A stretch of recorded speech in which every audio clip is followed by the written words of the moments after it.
ഇന്നത്തെ എല്ലാ വിഷയങ്ങളെയും സഗൗരവം ചർച്ച ചെയ്യാതെ ചിലത് മാറിപ്പോകുന്നിടത്ത് നേതൃത്വത്തിനും ശരിയായ തീരുമാനങ്ങൾ എടുക്കാൻ അല്ലെങ്കിൽ നേതൃത്വം നൽകാൻ പരിമിതി ഉണ്ടാവും. ആ പരിമിതികൾ നേതൃത്വത്തിന് വരുന്ന പരിമിതികൾ നേതൃത്വം തിരുത്തിയും പാർട്ടി ആണ് വലുത് എന്ന തിരിച്ചറിവിൽ പാർട്ടിയുടെ ഉയർന്ന നേതൃത്വം മുതൽ താഴെത്തട്ടിലുള്ള സാധാരണ അംഗങ്ങൾ വരെ അവരുടെ പ്രാഥമിക രാഷ്ട്രീയ ചുമതലകൾ കൃത്യമായി നിർവഹിക്കാൻ അവരെ പ്രാപ്തരാക്കുകയും ചെയ്യുമ്പോൾ ഏത് അപകടമുണ്ടായാലും, ഏത് വലതുപക്ഷ രാഷ്ട്രീയ ഐക്യമുണ്ടായാലും, കൂട്ടുകെട്ടുണ്ടാക്കിയാലും, അത് ഏത് സ്ഥാപിത താല്പര്യങ്ങൾ നമുക്കെതിരായി വന്നാലും അതിനെ മുറിച്ചു കടക്കാൻ സാധിക്കുമെന്ന ആത്മവിശ്വാസമാണ് കേരളത്തിലെ കമ്മ്യൂണിസ്റ്റ് പാർട്ടിക്കുള്ളത്. സ്വന്തം ജീവിതം കൊണ്ട്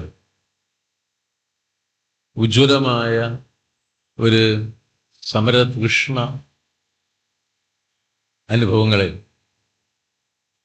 അടയാളപ്പെടുത്തിയ മഹാനായ നേതാവായിരുന്നു സഖാവ് VS. നമ്മുടെ കേരള സംസ്ഥാനത്തിന്റെ ഏറ്റവും വലിയ പ്രത്യേകത ഇന്ത്യയിലെ മറ്റിതര പ്രദേശങ്ങളിൽ നിന്നും വ്യത്യസ്തമായി അതിസാധാരണക്കാരനായ മനുഷ്യൻ സാമൂഹ്യ ജീവിതത്തിൽ ഒരു സ്ഥാനമുണ്ടാക്കിയെടുക്കാൻ സാധിച്ചു എന്നതാണ്. ഉള്ളവനും ഇല്ലാത്തവനും തമ്മിലുള്ള അകലം ഏറ്റവും കൂടുതൽ വളരുന്ന ഒരു ലോകത്താണ് നാം ജീവിക്കുന്നത്. മനുഷ്യാർജിത സമ്പത്താകെ വലിയ കോടീശ്വരന്മാർ സ്വന്തം പോക്കറ്റിൽ ഒതുക്കുകയും സമ്പത്തിന്റെ സൃഷ്ടാക്കളായ തൊഴിലാളി വർഗത്തിന്റെ വരുമാനം നിശ്ചലമാവുകയും പിറകോട്ട് പോവുകയും ചെയ്യുകയാണ്. അതിന്റെ ഭാഗമായി ഉള്ളവനും ഇല്ലാത്തവനും തമ്മിലുള്ള അകലം വർദ്ധിക്കുകയാണ്. അതിന്റെ ഭാഗമായി ആരോഗ്യവും വിദ്യാഭ്യാസവും പാർപ്പിടവും പ്രാഥമിക ജീവിത അവകാശങ്ങളും വികസിത മുതലാളിത്ത രാജ്യങ്ങളിൽ ഉൾപ്പെടെ പാവങ്ങൾക്ക് നിഷേധിക്കുക. ആഗോളവൽക്കരണത്തോടുകൂടി അതിൻ്റെ അളവ് നമ്മളെല്ലാവരും ചിന്തിക്കുന്നതിനേക്കാൾ അപ്പുറത്തേക്ക് വർദ്ധിച്ചിട്ടുണ്ട്. തൊഴിലാളിയുടെ വരുമാനമാണ് കുറഞ്ഞുകൊണ്ടിരിക്കുന്നത്. മുതലാളിത്തത്തിന്റെ വലിയ പ്രതിസന്ധിയും ആ പ്രതിസന്ധി രൂപപ്പെടുത്തിയ സാമ്പത്തിക കുഴപ്പങ്ങളും അതുവഴി തൊഴിൽ നഷ്ടപ്പെടുന്നതും ജീവിതം ദുസ്സഹമാകുന്നതും എല്ലാം സംഭവിക്കുമ്പോഴും ലോകത്തിലെ ഏറ്റവും വലിയ കോടീശ്വരന്മാരുടെ ലാഭം കുറയുന്നില്ല എന്ന പ്രത്യേകത നമ്മളിപ്പോ കണ്ടുകൊണ്ടിരിക്കുക. ഭരണകൂടത്തെയും ഭരണ സംവിധാനത്തെയും ഭരണ നയങ്ങളെയും പൂർണ്ണമായി ഈ വലിയ മുതലാളിമാരുടെ ലാഭത്തിന് വേണ്ടി രൂപപ്പെടുത്തിയിരിക്കുകയാണ്. മഹായുദ്ധങ്ങളും കൊലകളും നിരപരാധികളെ കൊന്നൊടുക്കുന്നതും യുദ്ധങ്ങളുണ്ടാവുന്നതും ലോകത്തിന്റെ മുന്നിൽ നിത്യസംഭവമായി ഇങ്ങനെ നിൽക്കുകയാണ്. ആ മുതലാളിത്ത ശക്തികൾ പാവങ്ങളെ സാമൂഹ്യ ജീവിതത്തിൽ നിന്ന് അതിന്റെ പാർശ്വങ്ങളിലേക്ക് തള്ളി മാറ്റുകയാണ്. അതുകൊണ്ട് തന്നെയാണ് ഉള്ളവനും ഇല്ലാത്തവനും തമ്മിലുള്ള അകലം വർദ്ധിച്ചത്. എന്നാൽ നാം ജീവിക്കുന്ന സമകാല ലോകത്ത് ഉള്ളവനും ഇല്ലാത്തവനും തമ്മിലുള്ള അകലം കുറച്ച് സാമൂഹ്യ സുരക്ഷയുടെ നന്മകൾ സാധാരണക്കാരനും കൂടി ഒരു പരിധിവരെ വീതിച്ചു നൽകിയ അത്യപൂർവതയാണ് നാം ജീവിക്കുന്ന ഈ കേരളത്തിന്റെ പ്രത്യേകത. ലോകത്തെവിടെയും അങ്ങനെ ഒരു നാടില്ല. ഇന്നത്തെ ലോകത്തെ ഏറ്റവും വലിയ പ്രശ്നം എന്താ? ഇന്നത്തെ ഏറ്റവും വലിയ സാമൂഹ്യ വിഷയങ്ങളിൽ അതിപ്രധാനമായത് കിടപ്പാടമില്ല, കിടന്നുറങ്ങാൻ സ്ഥലമില്ല എന്നുള്ളതാണ്. അതിപ്പോ അമേരിക്കയിലായാലും യൂറോപ്പിലായാലും ലാറ്റിൻ അമേരിക്കയിലായാലും ഏറ്റവും വലിയ ജീവിത പ്രശ്നം അവർക്ക് വീടില്ല. ഈ ടാർപോളിൻ കെട്ടി അതിൻ്റെ അടിയിൽ താമസിക്കുന്ന ദശലക്ഷക്കണക്കിന് മനുഷ്യരുള്ള ഡൗൺ ടൗണുകളാണ്.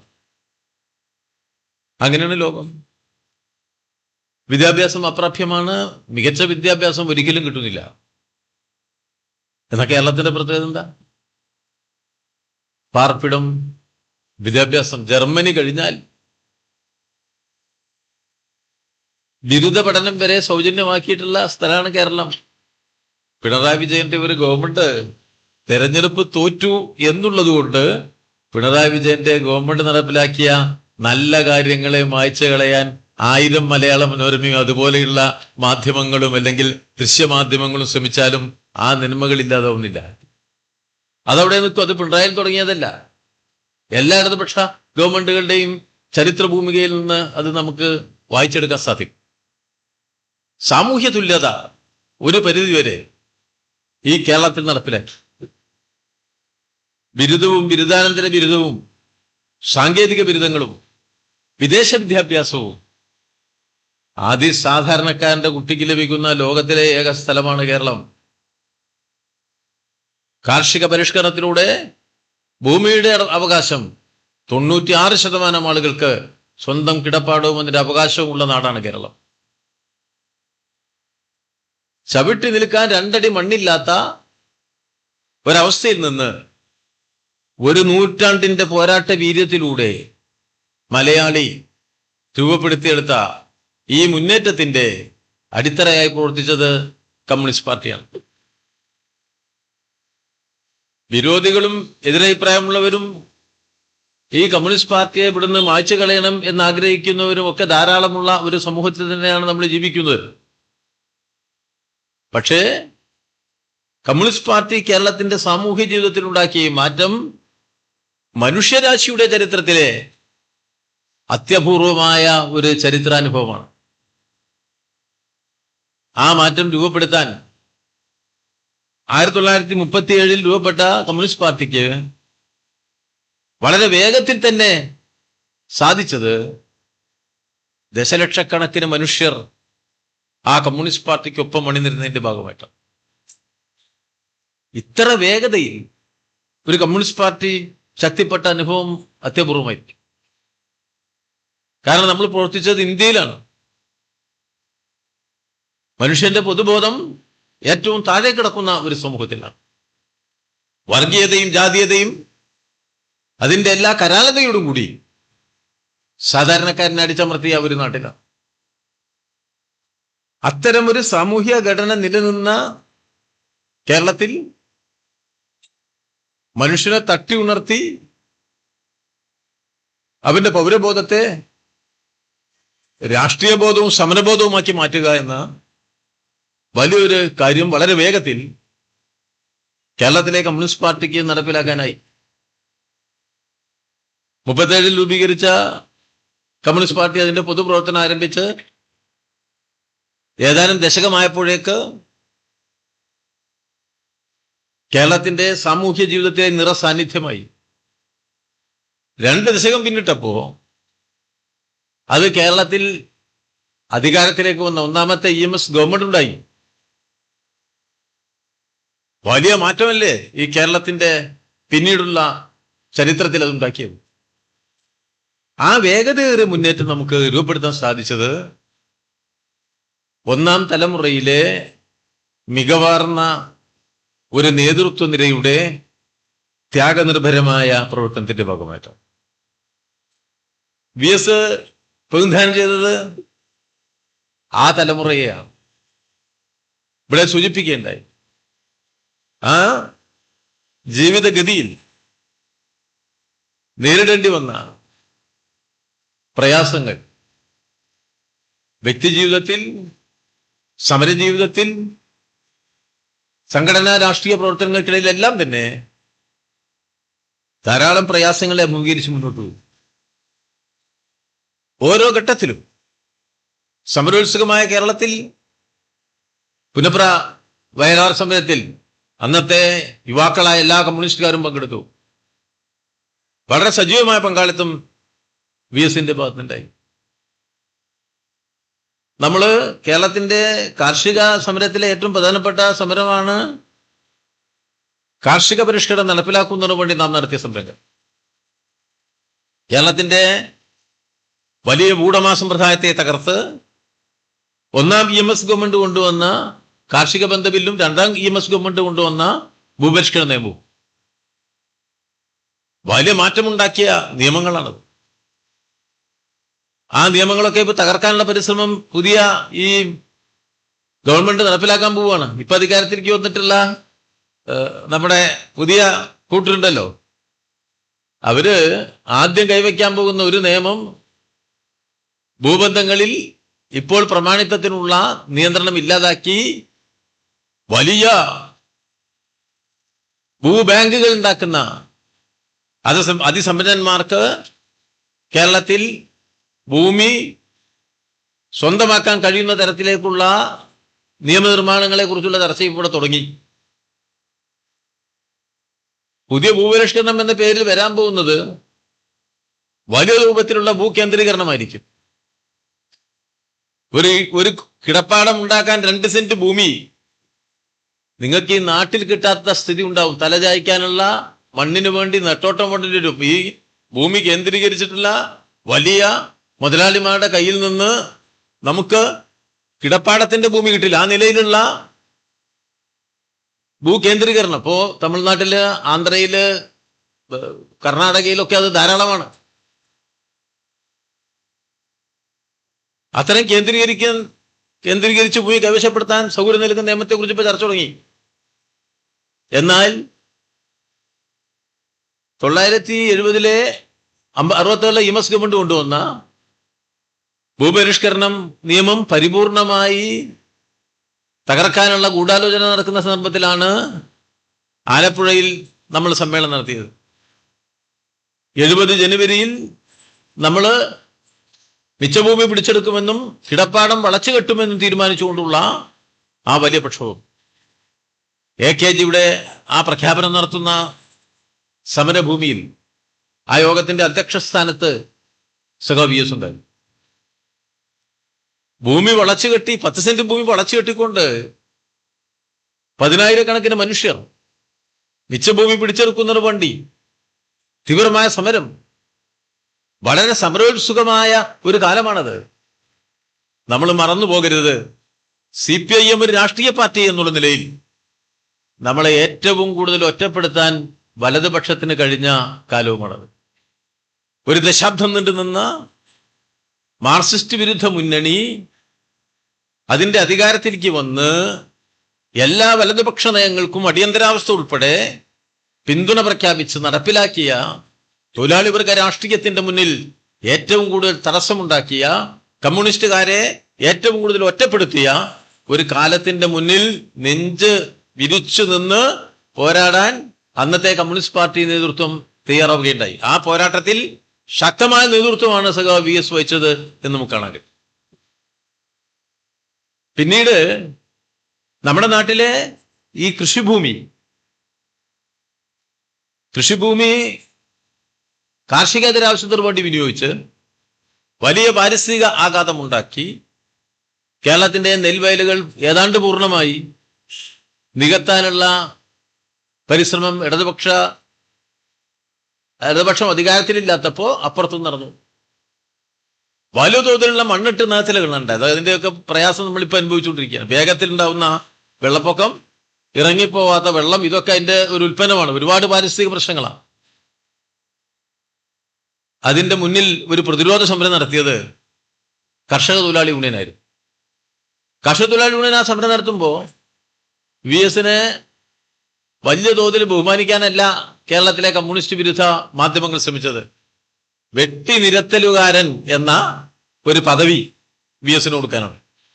വെട്ടിനിരത്തലുകാരനായ ഒരാളായിട്ട് നമ്മുടെ സമൂഹത്തിന്റെ മുന്നിലേക്ക് VSനെ അവർ പ്രതീകവൽക്കരിച്ചു. ഏറ്റവും പ്രാകൃതനായ മലയാളിയാണ്. ഇവരുടെ മുതലാളിത്തത്തിന്റെ പരിഷ്കൃത മൂല്യബോധത്തിന്റെ അപ്പുറത്തു നിൽക്കുന്ന ഒരു മാർക്സിസ്റ്റ് നേതാവായി അടിവസ്ത്രത്തിന്റെ മുകളിൽ മുണ്ടുടുത്ത് ഈ കത്തിയും പിടിച്ച് വെട്ടി നിരത്തി മുന്നോട്ട് പോകുന്ന ഒരാളായിട്ട് VSനെ ചിത്രീകരിക്കാനുള്ള വളരെ ബോധപൂർവമായ പരിശ്രമം നടത്തിയവരുടെ കണ്ണിന്റെ മുന്നിലൂടെയാണ് ജീവിച്ചിരുന്ന VSനെയും ദിവംഗതനായ VS-നെയും കേരളത്തിലെ കോടിക്കണക്കിന് മനുഷ്യർ ആരാധിച്ചു കൊണ്ടുപോയത് എന്ന് ചരിത്രത്തിന്റെ ഭാഗമായി രേഖപ്പെടുത്തി വെച്ചിരിക്കുക. അതാണ് കമ്മ്യൂണിസ്റ്റുകാരൻ. നിങ്ങൾ എഴുതുന്നതല്ല ഈ പാർട്ടിയുടെ രൂപവും ഭാവവും, നിങ്ങൾ പ്രചരിപ്പിക്കുന്നതല്ല ഈ കമ്മ്യൂണിസ്റ്റ് പാർട്ടി ദുർബലനായ മനുഷ്യന്റെ കണ്ണിൽ നിന്ന് കണ്ണീർ ഭൂമിയിൽ പതിക്കുന്നിടത്തോളം കാലം അതിനെ പ്രതിരോധിക്കാനുള്ള ചരിത്ര ബാധ്യത ഏറ്റെടുക്കുകയും ആ പോരാട്ട സമരവുമായി മുന്നോട്ട് പോവുകയും ചെയ്യുമെന്ന ആത്മവിശ്വാസത്തിന്റെ അടയാളപ്പെടുത്തലുകളാണ്. വലിയ പോരാട്ടമല്ലേ ആ പോരാട്ടം. അദ്ദേഹം മുഖ്യമന്ത്രിയായപ്പോഴോ ഒരു സംശയവും ആർക്കുണ്ടാവണ്ട. ആ നമ്മളെ വയൽ നീർത്തട സംരക്ഷണ നിയമം എന്ന് പറഞ്ഞൊരു നിയമം VS മുഖ്യമന്ത്രിയായപ്പോൾ പാസ്സാക്കിയിട്ടുണ്ട്. ഈ കേരള ചരിത്രത്തിലെ ഏറ്റവും മികവാർന്ന നിയമങ്ങളിലൊന്നാണ്. വ്യക്തിപരമായിട്ട് എനിക്കറിയാം, ആ നിയമം പാസ്സാക്കിയെടുക്കാൻ മുഖ്യമന്ത്രി എന്നുള്ള നിലയിൽ VS നിർവഹിച്ചിട്ടുള്ള ഒരു മുൻകൈയുണ്ട്, ഒരു ഏകാഗ്രതയുണ്ട്, ഒരു ജാഗ്രതപ്പെടുത്തലുണ്ട്. എത്ര മികവാർന്ന ഒരു സമീപനമാണ് അവിടെ സ്വീകരിച്ചത്. മണ്ണ് മനുഷ്യന് കിട്ടാനും ആ മണ്ണിന്റെ നന്മകൾ സംരക്ഷിക്കാനും മണ്ണിന്റെ മക്കൾ നടത്തേണ്ട സമരത്തിന്റെ വൈവിധ്യമാർന്ന രൂപങ്ങളാണ്. ആ സമരപ്പോർമുഖങ്ങളിലെല്ലാം അദ്ദേഹം കൃത്യമായ നിലപാടുകൾ സ്വീകരിച്ചുകൊണ്ട് നമ്മുടെ മുന്നിലുണ്ടായി. കമ്മ്യൂണിസ്റ്റ് പാർട്ടിയെ സംബന്ധിച്ചിടത്തോളം എളുപ്പത്തിലുള്ള ഒരു മുന്നേറ്റമല്ല കമ്മ്യൂണിസ്റ്റ് പാർട്ടിക്ക് എപ്പോഴും ഉണ്ടായിട്ടുള്ളത്. വലുതോതിൽ നമ്മളെ കീഴ്പ്പെടുത്താനുള്ള എതിരാളിയുടെ ശ്രമം നടക്കും. അതിനെ പ്രതിരോധിക്കുക എന്നത് അതിപ്രധാനമാണ്. അതിനെ പ്രതിരോധിക്കുക എന്ന പ്രവർത്തനത്തിൽ നമ്മുടെ പാർട്ടിയെ ശക്തിപ്പെടുത്തി കരുത്തോടെ മുന്നോട്ട് നയിച്ചു പോകണം. ഒരു കമ്മ്യൂണിസ്റ്റ് പാർട്ടിക്ക് അടിസ്ഥാനപരമായി ആശയ പ്രത്യയശാസ്ത്ര ദാർഢ്യം ഉണ്ടാവണം, കൃത്യമായ ഉള്ളടക്കം ഉണ്ടാവണം. മാർക്സിസത്തിന്റെ അടിസ്ഥാനത്തിൽ സമൂഹത്തെ വിശകലനം ചെയ്ത് ശരിയായ അഭിപ്രായത്തെ രൂപപ്പെടുത്തിയെടുത്ത് അത് സമൂഹത്തിന്റെ അഭിപ്രായമാക്കി മാറ്റിയെടുക്കുക എന്നുള്ള നിലയ്ക്ക് അതിപ്രധാനമായ ഒരു കാര്യമാണ് പാർട്ടി നിലനിൽക്കുക എന്നത്, പാർട്ടിക്ക് വേണ്ടി പൊരുതുക എന്നത്, കാലാനുസൃതമായി പാർട്ടിയെ മാറ്റിയെടുക്കുക എന്നത്. അത്തരം ഒന്നല്ലേ നമ്മളെ കമ്മ്യൂണിസ്റ്റ് പാർട്ടിക്കകത്ത് നടന്ന ആശയസമരം. വർഗ സമൂഹത്തിൽ ഇരിക്കുന്ന ഭരണവർഗത്തിന്റെ രാഷ്ട്രീയ ഉള്ളടക്കത്തെ ശരിയായ രൂപത്തിൽ തിരിച്ചറിയാതെ നമുക്ക് ആ സമരം നയിക്കാൻ സാധിക്കുമോ? രാജ്യത്തെ മാറ്റിയെടുക്കുന്നതിന് വേണ്ടി, സമൂഹത്തെ മാറ്റിയെടുക്കുന്നതിന് വേണ്ടിയുള്ള കൃത്യമായ രാഷ്ട്രീയ തന്ത്രം രൂപീകരിക്കാൻ സാധിക്കുമോ? ആ സമരമാണല്ലോ കമ്മ്യൂണിസ്റ്റ് പാർട്ടി നടന്നത്.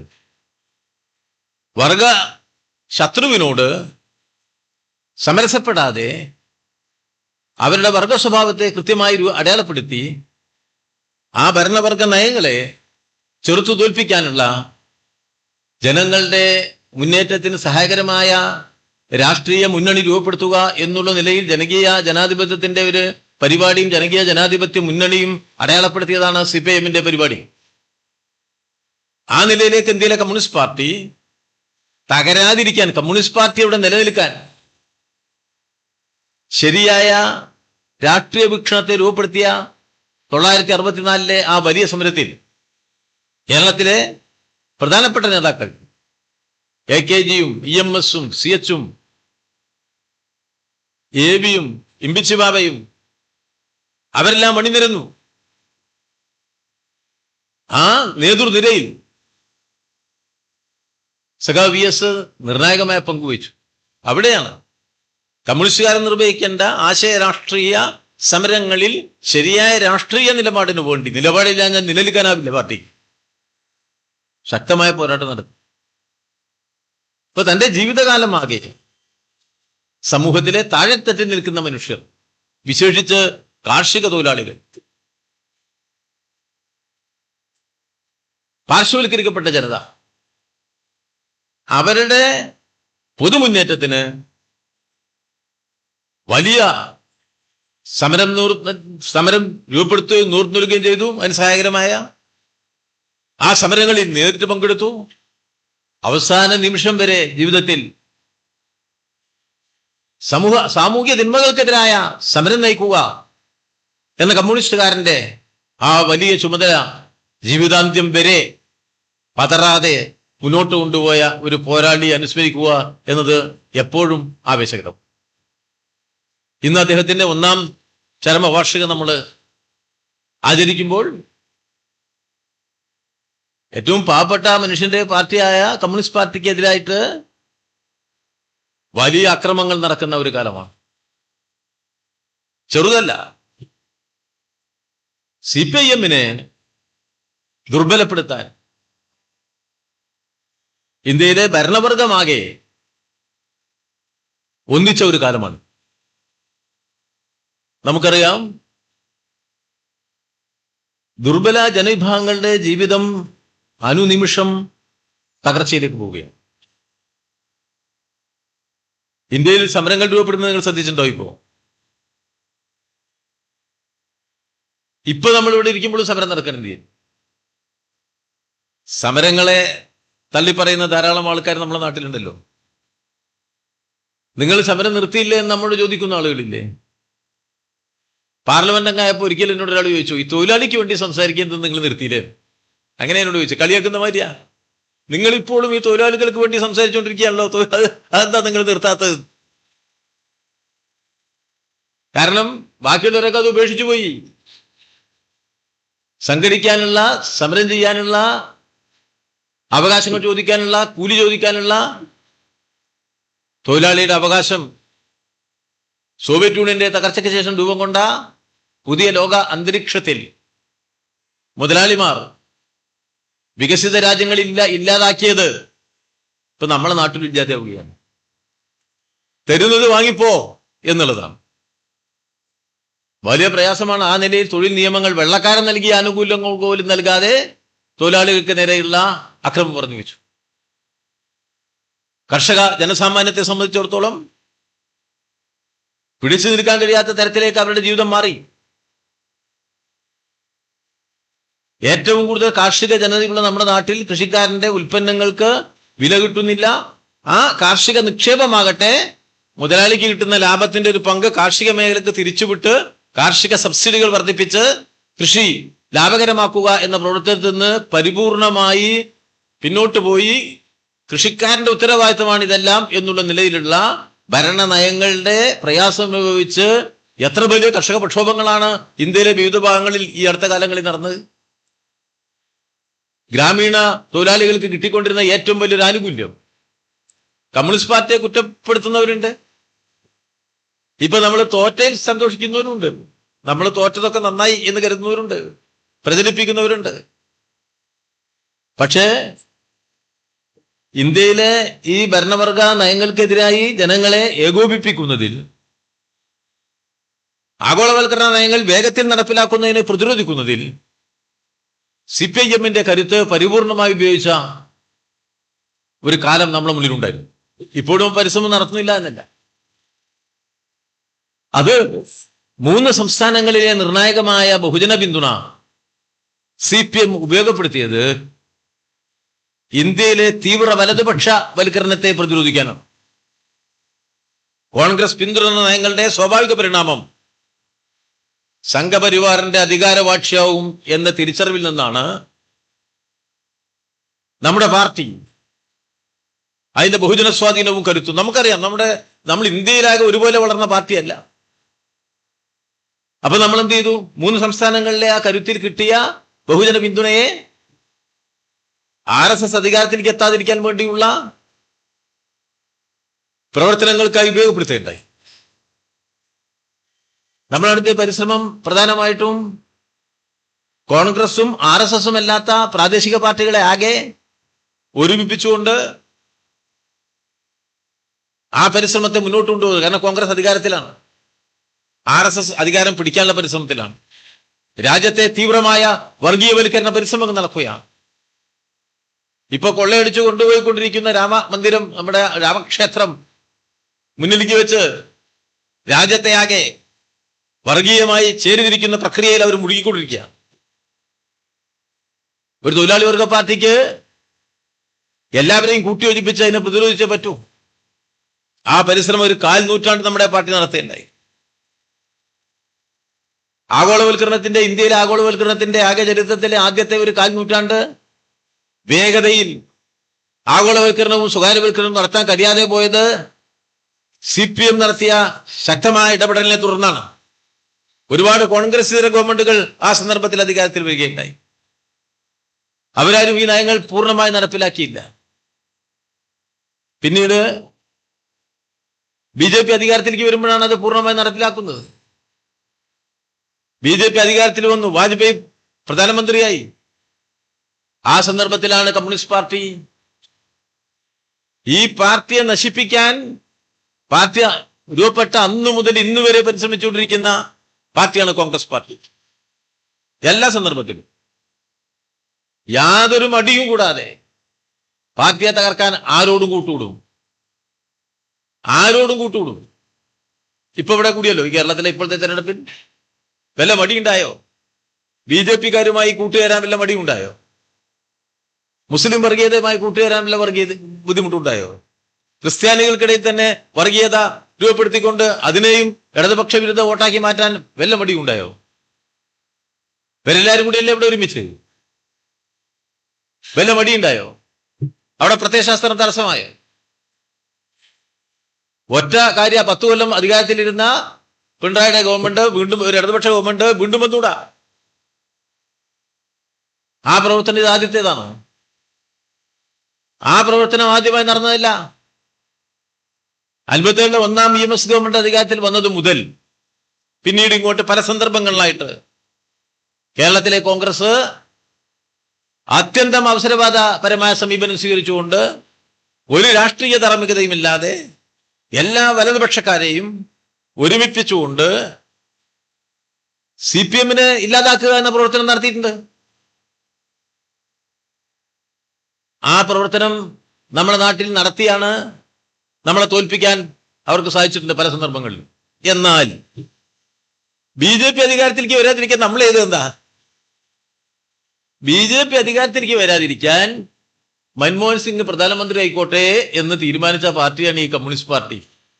രാജ്യമാണ് വലുത്, ജനങ്ങളാണ് വലുത്.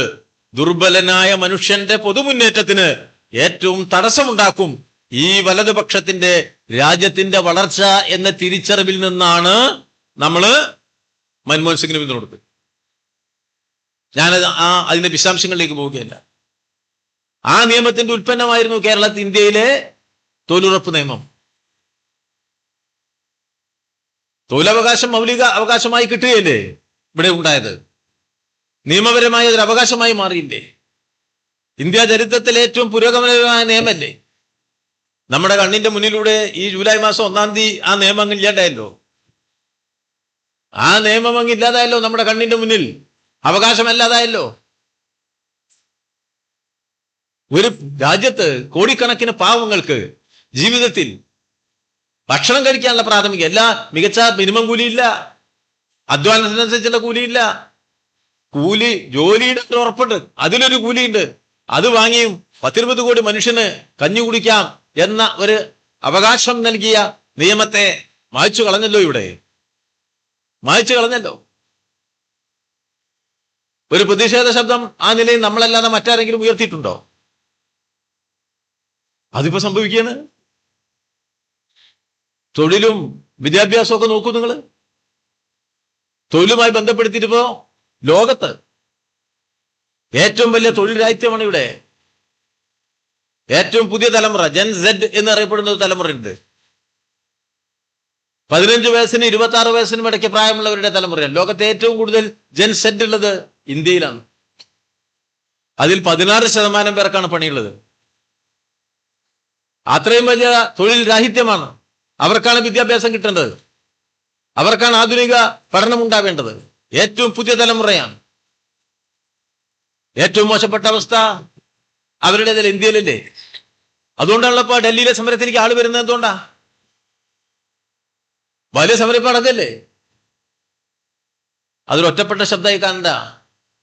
പല ആളുകളുടെയും വിചാരം ഈ ചെറുപ്പക്കാരൊന്നും സമരത്തിന് വരുന്നില്ല, കുട്ടികളൊന്നും. നമ്മളെ വീട്ടിലൊക്കെ ഒരു കുട്ടിയുള്ളൂ, ആകെ ഒറ്റ കുട്ടിയാണല്ലോ. പണ്ടൊക്കെ ഒരുപാട് കുട്ടിയുണ്ട്. ഒരുപാട് കുട്ടിയുള്ളപ്പോൾ ബുദ്ധിമുട്ടില്ല. കൃഷിപ്പണിക്ക് ഒരു കുട്ടി, കന്നാലിയെ നോക്കാൻ ഒരു കുട്ടി, കോയമ്പത്തൂർക്ക് നാട് വിടാൻ ഒരു കുട്ടി, അച്ഛനമ്മയെ നോക്കാൻ 2 കുട്ടികള്, ഇങ്ങനെ 5-8 കുട്ടികളുള്ള കാലത്ത് ഇതിനൊക്കെ കുട്ടിയുണ്ട് അവിടെ. ഇപ്പൊ എന്നെ കൂടി ഒരു കുട്ടിയല്ലേ, ഒറ്റ കുട്ടികളുടെ കാലം നമ്മുടെ നാട്ടില്, അല്ലെങ്കിൽ 2 കുട്ടി. അതുകൊണ്ട് കുട്ടികൾക്കാണ് പ്രാധാന്യം. ഞാൻ നാളെ വീട്ടിക്കാണ് പോകുമ്പോണ്ട് ഒരു കുട്ടി അമ്മയോട് പറയണ്ട, അമ്മ തല തോർത്തി കൊടുക്കുകയാണ്. എന്നിട്ട് മുടി ചെയ്യുമ്പോ കുട്ടി വിളിച്ചു പറയും, അമ്മയെ ഞാനൊരു കുട്ടിയല്ലേന്ന്. ഞാൻ നോക്കുമ്പോൾ ഇവിടെ മെഡിക്കൽ കോളേജ് പഠിക്കുന്ന കുട്ടിയാ. മെഡിക്കൽ കോളേജിലാണ് പഠിക്കുന്നത്, എൻട്രൻസ് എഴുതിയിട്ടുണ്ട്, മെഡിക്കൽ PG. അപ്പോൾ നമ്മൾ ചിന്തിക്കുന്നത് എന്താ, കുട്ടിയാണെന്ന്. കാരണം കുട്ടിയാകും ഒന്നേ ഉള്ളൂ. അങ്ങനെയല്ലോ നമ്മളെ നാട്. ലോകത്ത് പലയിടത്തും അങ്ങനെ തന്നെയാണ്.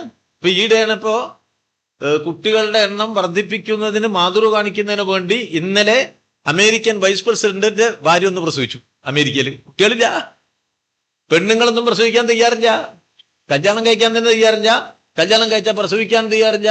അതുകൊണ്ട് കുട്ടികളും ഇല്ല. അതുകൊണ്ട് കുട്ടികളുണ്ടാക്കി മാതൃക കാണിക്കുക എന്ന് തീരുമാനിച്ച് ഇപ്പോ ഈയിടെ മിഞ്ഞാന്നാണ് അവിടെ പ്രസവിച്ചത്, വൈറ്റ് ഹൗസിൽ ഒരു കുട്ടി. അപ്പൊ ഒരു വാർത്ത, വൈറ്റ് ഹൗസിൽ വൈസ് പ്രസിഡന്റിന്റെ ഭാര്യ പ്രസവിച്ചു, മറ്റേ മന്ത്രിന്റെ ഭാര്യ പ്രസവിച്ചു, പ്രസ് സെക്രട്ടറിന്റെ ഭാര്യ പ്രസവിച്ചു. ട്രംപ് അവിടെ ബോംബിടുമ്പോ ഇവിടെ ധാരാളം പ്രസവം നടക്കുന്നു എന്നുള്ളത് ഒരു കാര്യമായിട്ട് ലോകം അറിഞ്ഞു. ആ പുതിയ തലമുറ, ഇന്നത്തെ ലോക പ്രത്യേകത എന്താ? ആ പുതിയ തലമുറ സമരസജ്ജരാണെന്നുള്ളതാണ് നമുക്ക് ഏറ്റവും അഭിമാനമുണ്ടാക്കുന്ന. നാളെ കുറിച്ചുള്ള ചിന്തയിൽ തെരഞ്ഞെടുപ്പ് തോറ്റപ്പോ ചെറുപ്പക്കാരൻ നമ്മളെ കൂടെ ഉണ്ടാവും, അങ്ങനെയൊന്നും ആരും കരുതണ്ടട്ടാ. ലോകം മാറുന്ന ലോകത്തിന്റെ ഏറ്റവും വലിയ പ്രത്യേകത സമരോത്സുകമായ ഒരു യുവതലമുറ വികസിത സമൂഹത്തിൽ ശക്തമായി വരുന്നു എന്നുള്ളത് തന്നെയാണ്. അല്ല, സമരം ചെയ്യാത്ത ചെറുപ്പക്കാരല്ല, ജെൻ സെഡ് സമരോത്സുകമായ യുവതലമുറയാണ് ഇന്ന് ലോകത്തിന്റെ എല്ലാ ഭാഗത്തും നാം കാണുന്നത്.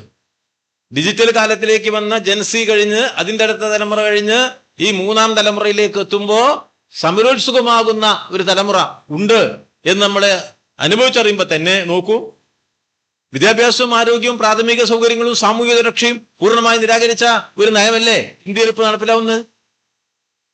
എത്ര ആപൽകരമായ അവസ്ഥയാണ്. ജനാധിപത്യത്തിന്റെ ഉള്ളടക്കം നിശ്ചലമാവുകയല്ലേ? ആ പാർലമെന്റിൽ കൃത്യമായ ചർച്ചകൾ നടത്തുന്നുണ്ടോ? പാർലമെന്ററി ജനാധിപത്യം എത്ര അപഹാസ്യമാക്കപ്പെടുകയാണ്. ആർക്കെങ്കിലും ചിന്തിക്കാൻ കഴിയും? രാഷ്ട്രീയ പാർട്ടികളെ മുറിച്ചു കൊണ്ടുപോവില്ലേ? രാഷ്ട്രീയ പാർട്ടികളെ മുറിച്ചോണ്ട് പോവില്ലേ? ഈ പ്രാദേശിക പാർട്ടികളെ കുറിച്ച് ഗൗരവപൂർവ്വമുള്ള ഒരു ചർച്ച നമ്മളതിന് തൊട്ടുമുമ്പുള്ള പാർട്ടി കോൺഗ്രസ് നമ്മൾ നടത്തേണ്ടായി. ഇന്ത്യയില് BJPയെ തോൽപ്പിക്കാൻ ഈ കോൺഗ്രസ്സുകാരെ നമ്പാൻ പറ്റൂല. അതുകൊണ്ട് പ്രാദേശിക പാർട്ടികളുമായി നല്ല സഖ്യമുണ്ടാക്കി അവരെ നമ്മുടെ കൂടെ നിർത്തണം. നേരത്തെ നമ്മൾ ചെയ്തതാ. ഇപ്പൊ ആ പ്രാദേശിക പാർട്ടികളുടെ സ്ഥിതി നോക്കുമ്പോൾ ആ പ്രാദേശിക പാർട്ടികൾ ഓരോന്നിനും മുറിച്ചെടുത്ത് BJP കൊണ്ടുപോവാണ്. കഴിഞ്ഞ പാർലമെന്റ് സെഷൻ അവസാനിച്ചപ്പോ നല്ലൊരു കാഴ്ച കണ്ടു. എന്താ? ഒന്ന്, സമരം നടക്കാത്ത ഡൽഹിക്ക് ചുറ്റും തൊഴിലാളികളുടെ സമരം നടന്നു. 2, പാർലമെന്റിൽ ഭരണഘടനയെ തകർക്കാനുള്ള BJPയുടെ പരിശ്രമത്തെ ഒരുമിച്ച് പ്രതിപക്ഷം ചെറുത്തുതോൽപ്പിച്ചു. സ്ത്രീ സംവരണത്തിന്റെ മറവിൽ പാർലമെന്ററി ജനാധിപത്യത്തെയാണ് തകർക്കാൻ ശ്രമിച്ചത്. ഇപ്പൊ എന്താ സ്ഥിതി? 2 മാസം കഴിഞ്ഞപ്പോഴേക്കിന് എത്ര പാർട്ടി കഷ്ണം മുറിച്ചു? അവിടെ നമ്മൾ മനസ്സിലാക്കേണ്ടത്, നമ്മളെ പാർട്ടി ശക്തമായിരുന്നപ്പോ ഈ പ്രാദേശിക പാർട്ടികളെ കൂടെ ഒരുമിപ്പിച്ച് നിർത്താനും അതിനെ കൊത്തിക്കൊണ്ടുപോകാൻ ഭരണവർഗത്തിനും വലതുപക്ഷത്തിനും സാധിക്കാത്തതുമായ ഇടപെടൽ ശേഷി നമുക്കുണ്ടായിരുന്നു. മറന്നു പോകരുത്. ആ ഇടപെടൽ ശേഷി നമ്മുടെ പാർട്ടിക്ക് ഉണ്ടായിരുന്നു. നമ്മുടെ പാർട്ടി ദുർബലമാകുമ്പോ കമ്മ്യൂണിസ്റ്റ് പാർട്ടി മാത്രമല്ല ദുർബലമാകുന്നത്. അവിടെ രാജ്യത്തെ ഭരണവർഗ നയങ്ങളെ പ്രതിരോധിക്കാൻ രൂപപ്പെടുന്ന എല്ലാ ശക്തികളെയും ദുർബലപ്പെടുത്തുക. ഇപ്പൊ അതുകൊണ്ട് നോക്കൂ. ഇപ്പൊ ബംഗാളിൽ ഉണ്ടായല്ലോ, എന്തായിരുന്നു ഇവിടെ ഘോഷം? മാർക്സിസ്റ്റുകാരെ തോൽപ്പിച്ചില്ലേ? മറ്റെന്താണ്, നന്ദിഗ്രാം ഉണ്ടായില്ലേ, സിംഗൂർ ഉണ്ടായില്ലേ, പോയില്ലേ? മാർക്സിസ്റ്റ് റോട്ട് കിടക്കല്ലേ, പ്രകടനം ഉണ്ടോ, അടി കൊണ്ട് കിടക്കല്ലേ, ചെറുത്തുനിൽപ്പുണ്ടോ എന്നൊക്കെ ചോദിച്ചവരുണ്ട്. ഇപ്പോഴോ മാർക്സിസ്റ്റുകാരാണ് അധികാരത്തിന് മാറ്റി. ഇപ്പൊ അവിടെ ആരാ? അവിടെ ഒന്നാം തരം മുറിയാത്ത BJP. ആരൊക്കെ കൂടി അവിടെ തറക്കാൻ പോയത്? മാർക്സിസ്റ്റുകാരെ തറക്കാൻ പോയത് ആരാ? ജമാഅത്തെ ഇസ്ലാമി ഉണ്ടായിരുന്നു, BJP ഉണ്ടായിരുന്നു, കോൺഗ്രസ് ഉണ്ടായിരുന്നു, RSS ഉണ്ടായിരുന്നു. എല്ലാരും പോയില്ലേ? നക്സലൈറ്റ് ഉണ്ടായിരുന്നു. അതിതീവ്രവാദികൾ മുതൽ എല്ലാ വർഗീയവാദികളും ഒരുമിച്ച് നിന്നല്ലേ അവിടെ ആളി കത്തിച്ച് എല്ലാ കോർപ്പറേറ്റ് മൂലധന പിന്തുണയും എല്ലാം മാധ്യമ പിന്തുണയും ഉണ്ടാക്കിയെടുത്ത് പിന്നീട് 1.5 ദശാബ്ദകാലം ഇടതുപക്ഷത്തിന്റെ പ്രവർത്തനത്തെ പരിപൂർണമായി നടത്താൻ അനുവദിക്കാതെ മുന്നോട്ട് കൊണ്ടുപോയ ആ ബംഗാളിൽ ഇപ്പൊ എന്തുണ്ടായി? BJP അധികാരത്തിലേക്ക് എത്തി എന്നുള്ളത് മാത്രമല്ല, BJPയുടെ അധികാരത്തിലെത്തി. ആരാ അവിടുത്തെ പ്രതിപക്ഷം? അതും BJP ആ. ലോക ചരിത്രത്തിൽ ഇങ്ങനെ എവിടെയും കണ്ടിട്ടുണ്ട് നിങ്ങൾ? തെരഞ്ഞെടുപ്പ് കഴിഞ്ഞതിന്റെ പിറ്റേന്ന് ഈ മമതാ ബാനർജിന്റെ ആൾക്കാരൊക്കെ കൂടി BJP പിന്തുണയ്ക്കുന്ന ഒരു പ്രതിപക്ഷ പാർട്ടിയായിട്ട് അവിടെ ഇരുന്നു. അപ്പൊ ഭരണപക്ഷം BJP, പ്രതിപക്ഷവും BJP. മനസ്സിലായെങ്കിൽ എവിടെ?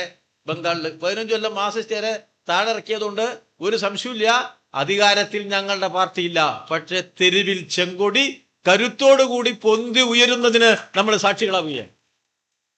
അവിടെയാണ് അത് ബംഗാളിൽ വന്നൊരു മാറ്റാണ്. പണാധിപത്യത്തിന്റെ പുതിയ രാഷ്ട്രീയ ഘടന രൂപപ്പെടുത്തിക്കൊണ്ട് വോട്ട് വിലയ്ക്ക് വാങ്ങാൻ കഴിയുന്നവർക്ക് മാത്രം പാർലമെന്റിൽ എത്താൻ കഴിയുന്ന തരത്തിലേക്ക് നമ്മുടെ പാർലമെന്ററി സംവിധാനത്തിന്റെ ഒരു തകർച്ച ഉണ്ട്. ഞാൻ അതിന്റെ വിശദാംശങ്ങളിലേക്ക് പോകുന്നില്ല. പക്ഷെ മായ്ക്കാൻ കഴിയില്ലല്ലോ, മായ്ക്കാൻ കഴിയില്ല. ഒരു പുതിയ തലമുറ ചെറുപ്പക്കാർ ചെങ്കൊടി ഉയർത്തി പിടിച്ചു വരുന്നു, പാർട്ടി ഓഫീസുകൾ തുറക്കുന്നു. പുതിയ സമരം വേണ്ടി വരും, ഒരു സംശയമില്ല. എളുപ്പത്തിൽ ഉണ്ടാക്കാൻ കഴിയുന്നൊന്നുമല്ല പ്രതിരോധം. പ്രതിരോധം കുത്തിവെടുപ്പ് ഇഞ്ചക്ഷൻ നടത്തി ഉണ്ടാക്കുന്നതല്ല വർഗബോധം. അത് പോരാടി ഉണ്ടാക്കുന്നതാണ്, മനുഷ്യനെ ഒരുമിപ്പിച്ചുണ്ടാക്കുന്നതാണ്. മനുഷ്യന്റെ പൊതുബോധത്തിലേക്ക് നന്മയുടെ കരുത്തിനെ ആവാഹിച്ചെടുക്കാനുള്ള ആത്മവിശ്വാസത്തെ പകർന്നു നൽകുന്നതാണ്. ആ ചുമതല നിർവഹിക്കാനാണ് കമ്മ്യൂണിസ്റ്റുകാർ ക്ഷമയോടുകൂടി പ്രവർത്തിക്കുന്നത് എന്ന് എല്ലാവരും മനസ്സിലാക്കി പോണം. 5 കൊല്ലത്തെ ഒരു ഒറ്റ കുത്തിൽ തീരുന്നതാണ് ഈ കമ്മ്യൂണിസ്റ്റ് പാർട്ടി എന്ന് കരുതിയിട്ട് കുറച്ചാൾക്കാർ പ്രവർത്തിക്കുന്നുണ്ടാവും. പക്ഷെ അങ്ങനെ ആരും കരുതണ്ട.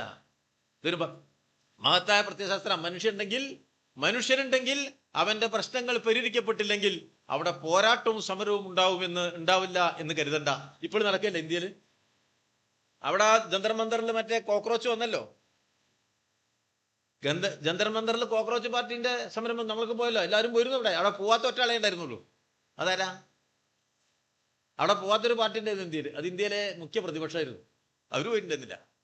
ഇന്നലെയാണ് അവർക്ക് മനസ്സിലായത്. എന്ത് ലക്ഷക്കണക്കിന് ആൾക്കാർ പാർലമെന്റ് വളഞ്ഞു. ഈ പാർലമെന്റ് സമരത്തിന്റെ തെരഞ്ഞെടുപ്പിലെ പാർലമെന്റിനകത്തുള്ള ചർച്ചാ വിഷയങ്ങളിലെ മുഖ്യ വിഷയമായിട്ട് ഈ കോക്രോച്ച് പാർട്ടി ഉയർത്തിയ അവിടെ അതിനെ പിന്തുണച്ച എല്ലാവരും ഉയർത്തിയ മുദ്രാവാക്യം ഉയർത്താൻ വിമുഖത കാണിച്ച കോൺഗ്രസുകാർക്ക് ഇന്ന് പ്രധാനമന്ത്രിയുടെ ഓഫീസിന്റെ മുന്നിൽ പോയിരിക്കേണ്ടി വന്നു. പ്രധാനമന്ത്രിയുടെ വീട്ടിന്റെ മുന്നിലേക്ക് കോൺഗ്രസുകാർ പോകാൻ നിർബന്ധിതമായത് ജനകീയ മുന്നേറ്റം വരുമ്പോഴാണ്. ജനം വരിക തന്നെ ചെയ്യും. ജീവിത പ്രശ്നങ്ങളുണ്ട് ഇവിടെ. ആ പ്രശ്നങ്ങളിൽ ജനവിരുദ്ധ നയങ്ങൾ സ്വീകരിക്കുന്ന ഒരു ഗവൺമെന്റിനെതിരായി കൃത്യമായ നിലപാട് സ്വീകരിക്കാതിരിക്കാൻ പറ്റുമോ? കണ്ണിന്റെ മുന്നിൽ ജനാധിപത്യം തകർന്നു വീഴുകയാണ്. കണ്ണിന്റെ മുന്നിൽ പാർലമെന്ററി സംവിധാനങ്ങൾ നിശ്ചലമാവുകയാണ്. തെരഞ്ഞെടുക്കപ്പെട്ട MP-മാരെ മാർക്കറ്റിൽ നിന്നും കോടികൾ കൊടുത്ത് വിലയ്ക്ക് വാങ്ങുകയാണ്. രാഷ്ട്രീയ പാർട്ടികളെ കഷ്ണമാക്കി വിലയ്ക്ക് വാങ്ങി ഈ സംഘപരിവാറിന്റെ തീവ്രമായ വർഗീയ അജണ്ടകളുടെ പൂർണ്ണമായ നടപ്പാക്കൽ എന്ന നിലയിലേക്ക് രാജ്യത്തെ കൊണ്ടുപോവുകയാണ്. 2 നൂറ്റാണ്ട് നീണ്ടുനിന്ന ഒരു ബ്രിട്ടീഷ് സാമ്രാജ്യത്തിനെതിരായ മഹാപോരാട്ടത്തിന്റെ ഉൽപ്പന്നമായ നമ്മുടെ ജനാധിപത്യ ഇന്ത്യ അതിന്റെ എല്ലാ നന്മകളും തിരസ്കരിക്കപ്പെടുന്ന കറുത്ത കാലത്തിലേക്ക് നാടിനെ കൊണ്ടുപോകാൻ ലോകത്തിലെ ഏറ്റവും വലിയ വലതുപക്ഷ പാർട്ടിയായ BJP പരിശ്രമിക്കുമ്പോൾ അവരുടെ നയങ്ങൾക്ക് മുന്നിൽ ജനങ്ങളാകെ കീഴടങ്ങി നിൽക്കും എന്ന തെറ്റിദ്ധാരണ നമുക്കുണ്ടാവരുത്. സമൂഹത്തെ അവർ വർഗീയവൽക്കരിക്കും. എല്ലാ മനുഷ്യനെയും അവർ വർഗീയവാദികളാക്കും. പക്ഷേ എല്ലാ മനുഷ്യനെയും വർഗീയവാദിയാക്കി സമൂഹത്തെ വർഗീയവൽക്കരിച്ച് ജനങ്ങളുടെ പൊതുബോധത്തെ ചുരുക്കി കൊണ്ടുവന്നാലും മനുഷ്യൻ എന്ന് പറയുന്ന ആ സാമൂഹ്യ വിഭാഗത്തിന്റെ സാധാരണ മനുഷ്യന്റെ ജീവിത പ്രയാസങ്ങളിൽ നിന്ന് രൂപം കൊള്ളുന്ന കരുത്തുണ്ട്. അതിലൂടെ വളർന്നു വരുന്ന സമരവീര്യമുണ്ട്. ആ സമരവീര്യത്തെ വെള്ളമൊഴിച്ച് തണുപ്പിക്കാൻ കഴിയില്ല എന്ന് ഇന്നത്തെ ഇന്ത്യ കൂടുതൽ തിരിച്ചറിയുകയാണ്. BS-നെ തിരിച്ചറിയുമ്പോൾ ആ സമര പോരാട്ടത്തിന്റെ വളരെ കരുത്തുറ്റ ഒരു സഖാവിനെ നമ്മൾ ഓർമ്മിക്കുമ്പോൾ നമുക്ക് ചുറ്റും ഈ പോരാട്ട സമരങ്ങളും വീര്യത്തോടുകൂടി ഉയർന്നു വരുന്നുണ്ട് എന്ന് മനസ്സിലാക്കി പോകണം. എന്നാൽ ഇത്തരം ഒരു സമരങ്ങൾ രൂപപ്പെട്ടു വന്നാൽ ആ സമരത്തിന് ഒരു പരിമിതി സംഭവിച്ചാലോ? ഏത് സമരത്തിനും ആ സമരത്തിന് ആധാരമായ കാര്യങ്ങൾ രൂപപ്പെടുന്ന വ്യവസ്ഥയെക്കുറിച്ച് തിരിച്ചറിയാനാവണം. വ്യവസ്ഥയെ മാറ്റാനുള്ള സമരമായി അതിനെ കോർത്തിണക്കാനാവണം. രാഷ്ട്രീയ സമരമായിട്ട് അതിനെ മാറ്റാനാവണം. ഒറ്റപ്പെട്ട ഒരു മുദ്രാവാക്യത്തിന്റെ സമരമല്ല, മറിച്ച് ഇന്ന് നിലനിൽക്കുന്ന സാമൂഹ്യ ഘടനയുടെ സമകാല അവസ്ഥയെ മുറിച്ചു കടക്കാനുള്ള കരുത്തുള്ള നയമുണ്ടാവണം. അതാണ് പ്രധാനം. അല്ലാതെ കുറച്ച് സമരം ഉണ്ടാകുന്നത് അത് എവിടെ എത്തില്ല. എത്ര സമരങ്ങൾ ആ ജന്തർ മന്ദറിൽ നമ്മൾ കണ്ടു. ഇവിടെ തന്നെ അടിച്ചു വരുന്ന ആം ആദ്മി പാർട്ടിന്റെ ആയിരുന്നില്ലേ? ഇപ്പൊ എന്താ സ്ഥിതി? പ്രധാനപ്പെട്ട എം പിമാരൊക്കെ വിലക്ക് വാങ്ങിപ്പോയില്ലേ? എത്ര തവണയാണ് ഇപ്പൊ ശിവസേനയെ വിലക്ക് വാങ്ങിയോ? കഷ്ണമായിട്ട് വിലക്ക് വാങ്ങിക്കൊണ്ടിരിക്കുക. നമ്മുടെ നാട്ടിൽ ജാത്യാധിഷ്ഠിത രാഷ്ട്രീയ പാർട്ടികൾ ഉണ്ടായില്ലേ? 2 ദശാബ്ദം മുമ്പ് ഏറ്റവും കൂടുതൽ നമ്മൾ ചർച്ച ചെയ്തല്ലേ? ഇപ്പൊ ജാത്യാധിഷ്ഠിത രാഷ്ട്രീയ പാർട്ടികൾ നിങ്ങൾ കാണുന്നുണ്ടോ? നമുക്കൊന്നും EMSന് വിവരമില്ല, കമ്മ്യൂണിസ്റ്റുകാർക്ക് വിവരമില്ല, അവർക്കൊന്നും ജാതി മനസ്സിലായിട്ടില്ല എന്നൊക്കെ പറഞ്ഞു. ഞങ്ങൾക്ക് മനസ്സിലായിട്ടുണ്ട്. ഞങ്ങൾക്ക് മനസ്സിലായത് അതിൽ മാത്രമായി സംഘടിപ്പിക്കപ്പെട്ടാൽ വർഗപരമായ ഉള്ളടക്കമില്ലെങ്കിൽ അതിനെ പൂർണ്ണമായി ഭരണവർഗത്തിന് വിലയ്ക്ക് വാങ്ങാൻ കഴിയും, RSSന് വിലയ്ക്ക് വാങ്ങാൻ കഴിയും, BJPക്ക് വിലയ്ക്ക് വാങ്ങാൻ കഴിയുമെന്ന് മുൻകൂട്ടി അറിയുന്നവരാ ഞങ്ങള്. ഇപ്പൊ നടന്നില്ല, ഇവിടെ കണ്ടില്ലേ? ഈ ജാതി പാർട്ടികളുടെ മുന്നിൽ വെച്ച് പിന്നീട് അതിനെ തള്ളി മാറ്റിയല്ലേ ഉത്തർപ്രദേശിൽ BJP മുഖ്യമന്ത്രി ഉണ്ടായത്? 20 കൊല്ലം നിതീഷ് കുമാറിനെ പിന്താങ്ങിയല്ലേ BJP അധികാരത്തിലേക്ക് വന്നത്?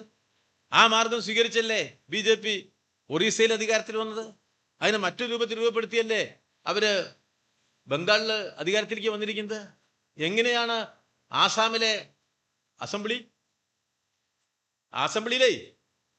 പ്രതിപക്ഷം തന്നെ എന്താ?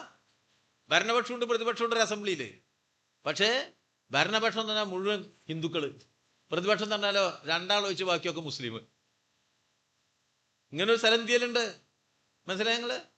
അങ്ങനെ വീതിച്ചു വെച്ചിരിക്കുക നിയോജകമണ്ഡലം തന്നെ അങ്ങനെ വീതിച്ചു. ഹിന്ദുക്കൾ മാത്രമുള്ള നിയോജകമണ്ഡലങ്ങൾ അങ്ങ് ഉണ്ടാക്കി. അവർക്ക് എന്തായാലും ഹിന്ദു ജയിക്കൂ, അവിടെയോ ബാക്കിയുള്ള മുറിച്ചു കൊണ്ടുപോയി, എന്നിട്ടോ അവിടെ മുസ്ലിമേ ജയിക്കൂ. എന്നിട്ട് അങ്ങനത്തെ ഒരു അപ്പുറത്തും ഇപ്പുറത്തും ഇരിക്കുക. ഇന്ത്യ മഹാരാജ്യത്തിനകത്താ. ഇപ്പൊ കഴിഞ്ഞ തെരഞ്ഞെടുപ്പല്ലേ? വർഗീയത ശക്തിപ്പെടുന്നിടത്ത് നാട്ടിൽ എന്ത് സംഭവിക്കുമെന്നുള്ളതിന്റെ ഏറ്റവും വലിയ തെളിവല്ലേ ഇന്നത്തെ ആസാം? ആ നിലയിൽ നമ്മുടെ രാജ്യത്തിന്റെ ഘടനയിൽ പൊതുബോധത്തെ മാറ്റുകയാണ്. വെള്ളക്കാരനെതിരായ സമരത്തിൽ ഏറ്റവും വലിയ സ്വാതന്ത്ര്യ സമരം നടന്ന നാടാണ് നമ്മുടെ. ആ സ്വാതന്ത്ര്യ സമരമാകട്ടെ സമൂഹത്തിന്റെ നാനാവിധ പ്രശ്നങ്ങളെ അത് ചർച്ച ചെയ്തല്ലോ. സ്വാതന്ത്ര്യ സമരം ജാതി പ്രശ്നത്തെ ചർച്ച ചെയ്തില്ലേ? ജാതീയമായ അടിച്ചമർത്തലിനെതിരായി കരുത്തുറ്റ പോരാട്ടം നടത്തിയില്ലേ? ഇപ്പൊ നമ്മൾ ചർച്ച ചെയ്യുമ്പോൾ ഈ 2024 924, 25, 26 ഒക്കെ നമ്മുടെ നാട്ടിലുണ്ടായിരുന്നല്ലോ. അന്നെന്തായിരുന്നു? അന്നാണ് വൈക്കം സത്യാഗ്രഹം നടക്കുന്നത്. അന്നാണ് ഗുരുവായൂർ സത്യാഗ്രഹത്തിന്റെ തയ്യാറെടുപ്പുകൾ നടക്കുന്നത്. ഏത് കേരളമായിരുന്നു അത്? ദേവാലയങ്ങൾ സനാതനികൾ ആർക്കു വേണ്ടി സനാതന ഹിന്ദുക്കൾ ആർക്കു വേണ്ടിയാണ് ദേവാലയങ്ങൾ തുറന്നു വെച്ചത്? പട്ടികജാതിക്കാരനെ കയറ്റിയോ? തീയനെ കയറ്റിയോ? പിന്നോക്ക ജാതിക്കാരെ കയറ്റിയോ? ആശാരി മൂശാരിയെ കയറ്റിയോ? ഇല്ലല്ലോ. സനാതന ഹിന്ദുത്വം അവരുടെ മുന്നിൽ അടച്ചു വെച്ചതാണ് ദേവാലയങ്ങൾ എന്ന് പ്രഖ്യാപിച്ച കാലവും സംഹിതകളും ഉണ്ടായിരുന്ന കേരളമായിരുന്നില്ലേ? ശക്തമായ സമരം നടന്നതല്ലേ? ഇപ്പൊ സനാതനിയാവാൻ നടക്കുക പാവപ്പെട്ട ആൾക്കാരില് ഒന്ന് സനാതനിയായ കൊള്ളാം. ഏത് സനാതനികൾ അടച്ചു പൂട്ടിയതാ ഇതൊക്കെ നമുക്ക് തുറന്നു കിട്ടിയപ്പോ ആൾക്കാര് ഒരു ബ്രാഹ്മണ സ്വഭാവം എല്ലാവർക്കും ആയാൽ എന്താ? അങ്ങനെയാണ്. സാമൂഹ്യ നന്മക്ക് വേണ്ടിയുള്ള യാത്രയിൽ നിന്ന് ഒന്ന് വഴിമാറി ബ്രാഹ്മണ്യ സ്വഭാവമുള്ള, അതാണ് പണ്ട് സവർക്കർ പറഞ്ഞത്, നമുക്കൊരു കാര്യം ചെയ്യാം, എല്ലാവർക്കും ഒരു പൂണൂല് കൊടുക്കാം, അതോടുകൂടി ജാതി വ്യവസ്ഥ ഇല്ലാതാവും എന്ന് സവർക്കർ ഒരിക്കൽ പറയണ്ടായി. അതിന്റെ പിന്നിലെ മറ്റു കാര്യങ്ങളെ അവശേഷിപ്പിക്കലല്ല, വളരെ എളുപ്പത്തിൽ സാമൂഹ്യമായ ഉച്ചനീചത്വത്തിന്റെ അംശങ്ങളെ പരിഹരിച്ചുകൊണ്ട് എല്ലാവർക്കും ജീവിക്കാനുള്ള പൗരാവകാശം ഉണ്ടാക്കി കൊടുക്കുക എന്നതിനപ്പുറത്ത് ഇത്തരം ചില ചൊട്ടുവിദ്യകൾ നടത്തി അവരുടെ സ്ഥാപിത താല്പര്യങ്ങളെ സംരക്ഷിച്ചെടുക്കുക എന്ന തീവ്ര ഹിന്ദുത്വത്തിന്റെ അജണ്ട ആ കാലത്തിന്റെ ഒരു പുതിയ പതിപ്പ് ഇപ്പൊ രൂപപ്പെടുത്തുകയാണ്. നല്ല ശ്രദ്ധ വേണം നമുക്ക്. സമൂഹത്തെ ഇപ്പൊ ഇവിടെ തെരഞ്ഞെടുപ്പ് കഴിഞ്ഞ് നമ്മളൊക്കെ തോറ്റിക്കല്ലേ? സമൂഹത്തിൽ എന്താ സംഭവിച്ചേ? വലിയ തരത്തിലുള്ള മതാത്മക ബോധം നമ്മുടെ സമൂഹത്തിലേക്ക് കൊണ്ടുവന്നില്ലേ? വലിയ തോതിലുള്ള വർഗീയത സമൂഹത്തിൽ പ്രചരിപ്പിക്കപ്പെട്ടില്ലേ? യഥാർത്ഥ വർഗീയതയെ തിരിച്ചറിയാൻ കഴിയാത്തവരായില്ലേ നമ്മള്? യഥാർത്ഥ വർഗീയവാദി ആരാ? ആ യഥാർത്ഥ വർഗീയവാദിയെ തിരിച്ചറിയാതെ സ്യൂഡോ വർഗീയവാദികളെ ഇവിടെ ഉണ്ടാക്കിയല്ലോ കേരളത്തില്. എല്ലാ വർഗീയവാദിയും ഇവിടെ ഒരുമിച്ചില്ലേ? CPM ഇടതുപക്ഷ മുന്നണിയെ വീണ്ടും അധികാരത്തിൽ വരാതിരിക്കാൻ എത്ര മനോഹരമായിട്ടാ എല്ലാ വർഗീയവാദവും ഇവിടെ ശക്തിപ്പെടുത്തിയിരിക്കുന്നത്. നല്ല ജാഗ്രത വേണം നമുക്ക്. സമൂഹം വർഗീയവൽക്കരിക്കുക എന്നത് മുന്നോട്ടുള്ള യാത്രയല്ല, പിന്നോട്ടുള്ള യാത്രയാണ്. അതെല്ലാവരും മനസ്സിലാക്കി പോണം. വർഗീയവൽക്കരിക്കപ്പെട്ട ഒരു സമൂഹത്തിന് സാമൂഹ്യ ഉച്ചനീചത്വങ്ങളെ തകർക്കാനുള്ള പ്രവർത്തനം മുന്നോട്ട് കൊണ്ടുപോകാൻ ഒരുപാട് പരിമിതികളുണ്ട്. നാം തിരിച്ചറിയണം. വലിയ പ്രയാസം ഉണ്ടാവും. എന്താ ഇപ്പൊ ഇന്ത്യയിൽ ഇത്രയും വലിയ കരിനിയമങ്ങൾ പാസാക്കി മുന്നോട്ട് പോകാൻ BJP കഴിയുന്നത്? മനുഷ്യൻ വർഗീയവൽക്കരിക്കപ്പെട്ടു എന്നുള്ളതുകൊണ്ടാണ്. വർഗീയ ബോധം മുഖ്യ വിഷയമായി. സാമൂഹ്യ ബോധത്തിന്റെ അല്ല, ദേശീയ ബോധം, ദേശീയ പ്രസ്ഥാനം. അന്നെങ്ങനെയാ ദേശീയ പ്രസ്ഥാനം എല്ലാവരെയും ഒന്നിപ്പിച്ചു. പിന്നോക്കക്കാരനെയും മുന്നോക്കക്കാരനെയും ഒരുമിപ്പിച്ചു. എല്ലാ ഭാഷക്കാരെ ഒരുമിപ്പിച്ചു. ജാതിയും മതത്തിനും അതീതമായി മനുഷ്യനെ ഒരുമിച്ചു നിന്നു. നമുക്കൊരു ലക്ഷ്യമുണ്ട് എന്നും ആ ലക്ഷ്യത്തിന്റെ ഏറ്റവും പ്രധാനപ്പെട്ട ഭാഗം പാവപ്പെട്ട മനുഷ്യനോടുള്ള പ്രതിബദ്ധതയാണെന്നും പറഞ്ഞുകൊണ്ടാണല്ലോ നമ്മൾ മുന്നോട്ട് പോയത്. എല്ലാവരും അണിനിരന്ന ദേശീയ പ്രസ്ഥാനത്തിൽ ഇപ്പൊ എവിടെയാ വലതുപക്ഷം മേധാവിത്വം പുലർത്തിയ സമൂഹം എവിടേക്കെത്തി? ലോകത്തിലെ ഏറ്റവും വലിയ വലതുപക്ഷ പാർട്ടി ഇന്ത്യയിൽ അധികാരത്തിലിരിക്കുക. ലോകത്തിലെ ഏറ്റവും വലിയ വലതുപക്ഷ പാർട്ടി BJP. ലോകത്തിലെ ഏറ്റവും വലിയ വലതുപക്ഷ സംഘടന RSS ഇന്ത്യയിൽ പ്രവർത്തിക്കുക. ഒരു നിയമത്തിനും വിധേയമായിട്ട് പ്രവർത്തിക്കുന്നില്ല. ഏതെങ്കിലും നിയമമുണ്ടോ? നമ്മൾ CPM കമ്മ്യൂണിസ്റ്റ് പാർട്ടി. നമ്മളെ വരവ് ചെലവ് കണക്ക് തെരഞ്ഞെടുപ്പ് കമ്മീഷൻ കൊടുക്കണ്ടേ? RSSന്റെ വരവ് നമുക്ക് കൊടുക്കണോ? RSSന്റെ ഇൻകം ടാക്സ് അടയ്ക്കണോ? RSSന്റെ വരവ് എത്ര ചെലവ് എത്ര എന്ന് എവിടെയും കണക്കുണ്ടോ? RSS ജനാധിപത്യം ഉണ്ടോ? ഏതെങ്കിലും സംഘടന സമൂഹത്തിലെ ഏതെങ്കിലും നിയമത്തിന് വിധേയമായിട്ടാണോ ആ സാധനം വർക്ക് ചെയ്യുന്നത്, പ്രവർത്തിക്കുന്നത്? ലോകത്തിലെ ഏറ്റവും വലിയ NGO അവരാണ്. ഏറ്റവും വലിയ വലതുപക്ഷ NGO ആണത്. ലോകത്തിലെ ഏറ്റവും വലിയ വലതുപക്ഷ പാർട്ടി BJP. അവരധികാരത്തിലാണ്. അതിന്റെ എല്ലാ ഭാഗത്തേക്കും ഞാൻ പോകുന്നില്ല. നമ്മൾ ഇതുവരെ കാത്തു സൂക്ഷിച്ചതെല്ലാം തകർക്കപ്പെട്ടല്ലോ. ലോകത്തിന്റെ മുന്നിൽ ഇന്ത്യയുടെ യശസ് എത്ര ഇടിഞ്ഞു. വലിയൊരു യുദ്ധം ഇവിടെ നടക്കുകയല്ലോ. ഇപ്പൊ ഇത് ഇറാൻ പ്രശ്നം വളരെ ശക്തമാണല്ലോ. ഇറാൻ പ്രശ്നം ചർച്ച ചെയ്യാണ്. ആ ചർച്ചയൊക്കെ ചെയ്യുന്നുണ്ട്. പ്രശ്നം പരിഹരിക്കപ്പെടണം. നമുക്കൊക്കെ ഉണ്ട്. നമ്മളെല്ലാം ജീവിതത്തെ സ്വാധീനിക്കുക. അതിന്റെ ഇടയിൽ ഒരു കാര്യം കണ്ടു. ഒരു മധ്യസ്ഥൻ പാകിസ്ഥാൻ. ശ്രദ്ധിച്ചു നിങ്ങള്? മധ്യസ്ഥനായിട്ട് പാകിസ്ഥാനെ കണ്ടു അവിടെ. സാധാരണഗതിയിൽ നമ്മുടെ ഈ മേഖലയിലൊക്കെ ഏറ്റവും വലിയൊരു രാജ്യം ഇന്ത്യയല്ലേ. നമുക്കിന്ന് ലോക മേഖലയിൽ ഇടപെടാൻ സാധിക്കുന്നുണ്ടോ? നമ്മളൊരു അമേരിക്കൻ ബാലായില്ലേ? അങ്ങനെയായിരുന്നു ഇന്ത്യ. ലോകത്തിലെ എല്ലാ പിന്നോക്ക രാജ്യങ്ങളും ഐക്യരാഷ്ട്രസഭയിൽ അവർക്ക് പറയാൻ കഴിയാത്ത കാര്യം പറയിപ്പിച്ചിരുന്നത് ഇന്ത്യയെ കൊണ്ടായിരുന്നു. കാരണം നമ്മളെ ഗവൺമെന്റ് അവിടെ തന്നെ നിൽക്കും എന്നൊരു ഉറപ്പുണ്ട്. മറ്റൊരു പേടിയാ. കാരണം അമേരിക്കക്കെതിരെ ഒരു വാക്ക് ഉച്ചരിച്ചാൽ പിറ്റേന്ന് രാവിലെ പട്ടാളം കയറും, അവന്റെ ഭരണം പോകും. അതുകൊണ്ട് ഇന്ത്യക്ക് എന്തും പറയാം. ഇവിടെ ഒരു ഉറപ്പുള്ള ചേരിചേരായ്മയുടെ കരുത്തുള്ള രാജ്യമുണ്ടായിരുന്നു എന്ന ലോകത്തൊരു സ്ഥാനം ഇന്ത്യക്കുണ്ടായിരുന്നു. ഇപ്പൊ ഉണ്ടോ? തകർത്തില്ലേ? അതൊന്നും ഇവർക്ക് പ്രശ്നമല്ല. ഹിന്ദുത്വ വർഗീയതയ്ക്ക് സമൂഹം പിന്നോട്ട് പോവില്ലേ? എല്ലാവരെയും വർഗീയവൽക്കരിക്കരുത്. എല്ലാം വർഗീയ രീതിയിൽ കാണില്ലേ? അതിൻ്റെ ഇടയിൽ പല തട്ടിപ്പും നടത്തുകയും ചെയ്യും. ഇപ്പൊ കണ്ടില്ലേ? പിന്നെന്താണ്, നമ്മളെ രാമക്ഷേത്രത്തിലെ പൈസ കാണാനില്ല. ഇവിടെ നമ്മള് ശബരിമല അമ്പലത്തിലെ സ്വർണ്ണവാതില് രണ്ടാമത് പൂശാൻ പോയപ്പോ കുറച്ച് സ്വർണം കാണാതെ അത് എത്ര ഗൗരവത്തിൽ നമ്മളൊക്കെ ചർച്ച ചെയ്തു. ഗൗരവത്തിൽ ചർച്ച ചെയ്തത് ഇത് സ്വർണ്ണ പൂശിയ സംഗതികളിലേട്ടാ, കട്ടികളാണ്. സ്വർണ്ണക്കട്ടി, വെള്ളിക്കട്ടി, നോട്ടും കെട്ട്, ഇങ്ങനെയാണ് കൊണ്ടുപോയത്. അതൊക്കെയല്ലേ പോയത്. അല്ലാതെ ഈ പൂശിയത് മാത്രമല്ല, മാറ്റമൊക്കെ കൊണ്ടുവരിക്കില്ല. ഇപ്പോ ആരാ രാമക്ഷേത്രത്തിന്റെ കസ്റ്റോഡിയൻ? ആരാ രാമക്ഷേത്രത്തില് ഇതുകൊണ്ട് പ്രതിഷ്ഠ നടത്തിയത്? പ്രധാനമന്ത്രിയാ. പ്രധാനമന്ത്രി ഇത്ര വലിയ പണ്ഡിത ശ്രേഷ്ഠനാണ് ഈ ഹിന്ദു മതത്തിലെ എന്ന് ഇപ്പോഴല്ലേ മനസ്സിലായത്. വലിയ തർക്കം മുസ്ലിം ഹിന്ദു ആചാര്യന്മാരുടെ ഇടയിൽ ഒരു കാര്യം ഞാൻ എനിക്ക് പോണില്ല. അതിനോട് താതാത്മ്യം പ്രാപിച്ചല്ലോ, അടിച്ചു മാറ്റി കൊണ്ടുപോയില്ലേ. ഇപ്പോ വല്ല വിശ്വാസം ഇവർക്കുണ്ടോ? രാമൻ ഇവർക്ക് എന്തിന്റെ പ്രതീകം? മോഷണത്തിന്റെ പ്രതീകല്ലേ? കൊള്ളയടിച്ചുകൊണ്ട് പോകുന്നൊരു പ്രതീകമായി മാറിയില്ലേ? പക്ഷേ വർഗീയവൽക്കരണം എല്ലാ ചിന്തയിലും മനുഷ്യനെ വർഗീയവൽക്കരിക്കുക, എല്ലാ മനുഷ്യനെയും വർഗീയവൽക്കരിക്കാൻ. എല്ലാ മനുഷ്യനെയും വർഗീയവൽക്കരിച്ചാൽ അനന്തകാലത്തേക്ക് അധികാരത്തിൽ തുടരാം എന്ന് സംഘപരിവാർ കണക്കൂട്ടുകയാണ്. ആ സംഘപരിവാർ ഭരണത്തിൽ രാജ്യത്തിന്റെ എല്ലാ സമ്പത്തും കൊള്ളയടിക്കാം, ഇന്ത്യയിലെ സമ്പത്ത് കൊള്ളയടിച്ചുകൊണ്ട് ലോകം കൊള്ളയടിക്കാനുള്ള യാത്രകളിലേക്ക് പോകാമെന്ന് ഇന്ത്യയിലെ കോർപ്പറേറ്റ് മുതലാളിമാരും കണക്കാക്കി. അതിന്റെ ഭാഗമായി സൃഷ്ടിച്ച അപകടം നിറഞ്ഞ ഒരു കാലത്തിന്റെ അതിജീവനം എന്ന വളരെ ഗൗരവമേറിയ രാഷ്ട്രീയ ദൗത്യം തൊഴിലാളി വർഗ രാഷ്ട്രീയം ഏറ്റെടുക്കേണ്ട ചരിത്രകാലമാണ്. വലിയ ചുമതലയാണ് നമുക്ക്. എന്നാൽ ഇപ്പോൾ നമ്മൾ നിൽക്കുന്നത് എവിടെയാ? നിർഭാഗ്യകരമായ ഒരവസ്ഥയിലാണ്. ഈ നല്ല ചുമതലകൾ നിർവഹിച്ചുകൊണ്ട് വലതുപക്ഷത്തിനെതിരായി ഏറ്റവും കരുത്തുറ്റ പ്രതിരോധം തുടർച്ചയായി നടത്തിയ പാർട്ടിയാണ് CPI.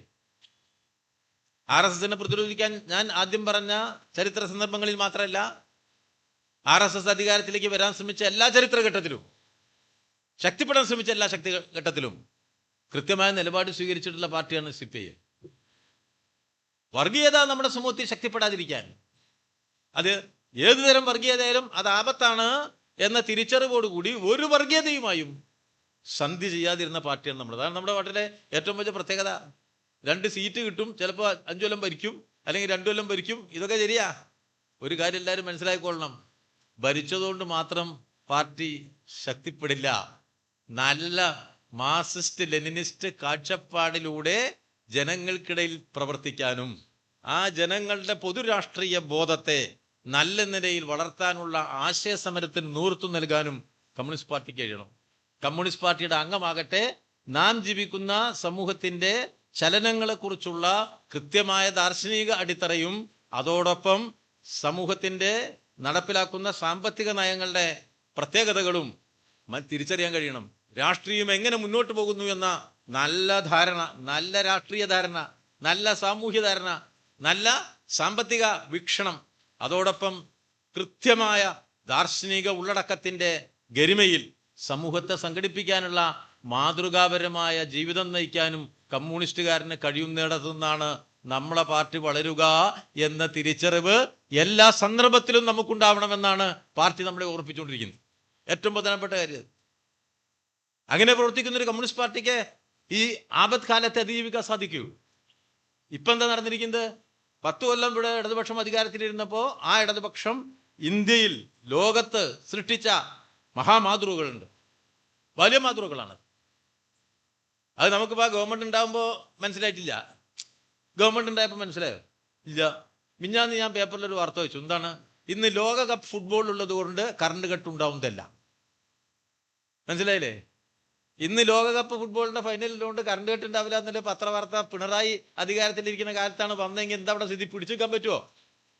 എന്തായിരിക്കും ആ TV കൊണ്ടുള്ള വടിയും പിടിച്ചിട്ട് എല്ലാവരും വീട്ടിലും പോയിട്ട് ഇങ്ങനെ നിൽക്കേണ്ട വടിയും കൂടെ. ഒന്ന് കറണ്ട് കട്ടല്ലേ, ഇന്ന് ലോകകപ്പ് ഫുട്ബോളല്ലേ, എന്താ സ്ഥിതി? അപ്പോഴാണ് മെസ്സി ഗോളടിക്കുന്നത് കാണാൻ പറ്റാത്തത് കൊണ്ട് കോട്ടക്കുന്നിന്റെ വടക്കേ ചെവിയിൽ താമസിക്കുന്ന വല്യമ്മയുടെ കണ്ണിൽ നിന്ന് അടർന്നു വീഴുന്ന കണ്ണുനീർ തുള്ളിയെ കുറിച്ചുള്ള പ്രഘോഷണങ്ങൾ അങ്ങനെ നിരക്കും. പിന്നെ അവിടുന്നാണ് തുടങ്ങായി.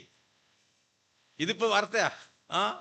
മെഴുകുതിരി കമ്പനി 2ാമത് തുടങ്ങി, റാന്തൽ വിൽക്കണ പീടിയ 2ാമത് തുടങ്ങി, പിന്നെ എന്താണ് ഒരു എമർജൻസി ലാമ്പിന്റെ ഫാക്ടറി 2ാമത് തുടങ്ങി. എന്താ ഇവർക്കൊക്കെ പുരോഗതിയായി? ഇവർക്ക് അവിടെയൊക്കെ മുന്നേറ്റം ഉണ്ടാവില്ലേ?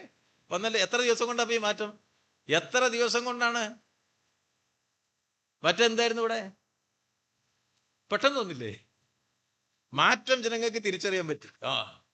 ഞങ്ങളുടെ നാട്ടിൽ നിന്ന് കുറെ സ്ത്രീകൾ രാവിലെ KSRTC കയറപ്പോ എന്റെ നാട്ടിൽ ഈ ഓർഡിനറി ഇല്ല. മറ്റേ ബസ്സല്ലേ പോണത്, അത് സൗജന്യമാണ് പറഞ്ഞു. അപ്പൊ ആ സൗജന്യമുള്ള ബസ് കയറാൻ 10 ഉറുപ്പ്യ കൊടുത്തിട്ട് ബസ് കയറി പോയിട്ട് അവിടുന്ന് സൗജന്യമുള്ള ബസ് കയറി പോവാം. സൗകര്യ അല്ല. സതീശനായതുകൊണ്ട് കുഴപ്പമില്ലേ? നമ്മളായാലും എന്റെ പ്രശ്നം. നമ്മളായാലും എന്തായിരിക്കും? എല്ലാ ബസ്സിലും ഫ്രീ ആക്കിയില്ല. എന്തായിരിക്കും ഇവിടെ? ഇപ്പൊ പ്രഖ്യാപനം എന്തായിരുന്നു? നാട്ടുകാരെ വിളിച്ചിട്ട് KSRTC എല്ലാവർക്കും പോവാം. കുറെ ആൾക്ക് ഒരു കുപ്പായം മാറ്റിപ്പോയി, ലീഗുകാരൊക്കെ പ്രത്യേകം പോയി. അവസാനം ആ ബസ് കയറാൻ, ഫ്രീ ബസ് കയറാൻ 25 ഉറുപ്പ്യക്ക് മറ്റേ ബസ് പോകണം. എന്നാലോ ആ ബസ് ബുക്കിംഗ് ചെയ്തു. ഇപ്പൊ ഉണ്ടാ? ഇപ്പൊ ഉണ്ടോ? നമ്മളെ ഗവൺമെന്റ് വരാതിരിക്കാൻ വേണ്ടി പ്രത്യേകം പ്രമേയം പാസ്സാക്കിയ ആൾക്കാരെ സ്വകാര്യ ബസ് ഉടമകള്. ഇപ്പൊ എന്താ സ്ഥിതി? ഇപ്പൊ എന്തായി? എവിടേക്കാ കൊണ്ടുപോണത്? പറഞ്ഞതാണോ പ്രവൃത്തിയില്? എത്ര അപകടകരമായ വലതുപക്ഷ വൽക്കരണത്തിലേക്ക് പോയി. നമ്മള് ഏറ്റവും ശരിയായ നിലപാടുകളിലേ സ്വീകരിച്ചു. ഇവര് വന്ന ഉടൻ തന്നെ എത്ര കൃത്യമായി വഴിമാറി സഞ്ചരിച്ചു, എത്ര വേഗത്തിലാണ് ഈ വഴിമാറ്റം. ഏത് നയം എന്ന് തന്നെയാണ് പ്രധാനം. ഒന്ന് ആഗോളവൽക്കരണം, തീവ്രവർഗീയത, അതോടൊപ്പം സാധാരണ ജനങ്ങളുടെ താല്പര്യങ്ങളുടെ ഭാഗത്തുനിന്ന് സാമൂഹ്യ സുരക്ഷയിൽ നിന്നുള്ള ഭരണകൂട പിന്മാറ്റം. ആ വലതുപക്ഷ നയങ്ങൾക്ക് വ്യത്യസ്തമായി വളരെ കൃത്യതയിൽ ദുർബലനായ മനുഷ്യന്റെ മുന്നേറ്റത്തിന് സഹായകരമായ രൂപത്തിൽ ഓരോ ചുവടും വെച്ചു പോയി. അതിദാരിദ്ര്യം ഇല്ലാതെയായി. ലോകം ശ്രദ്ധിച്ചു, ഇന്ത്യ ശ്രദ്ധിച്ചു. ആർക്കായിരുന്നു വിരോധം?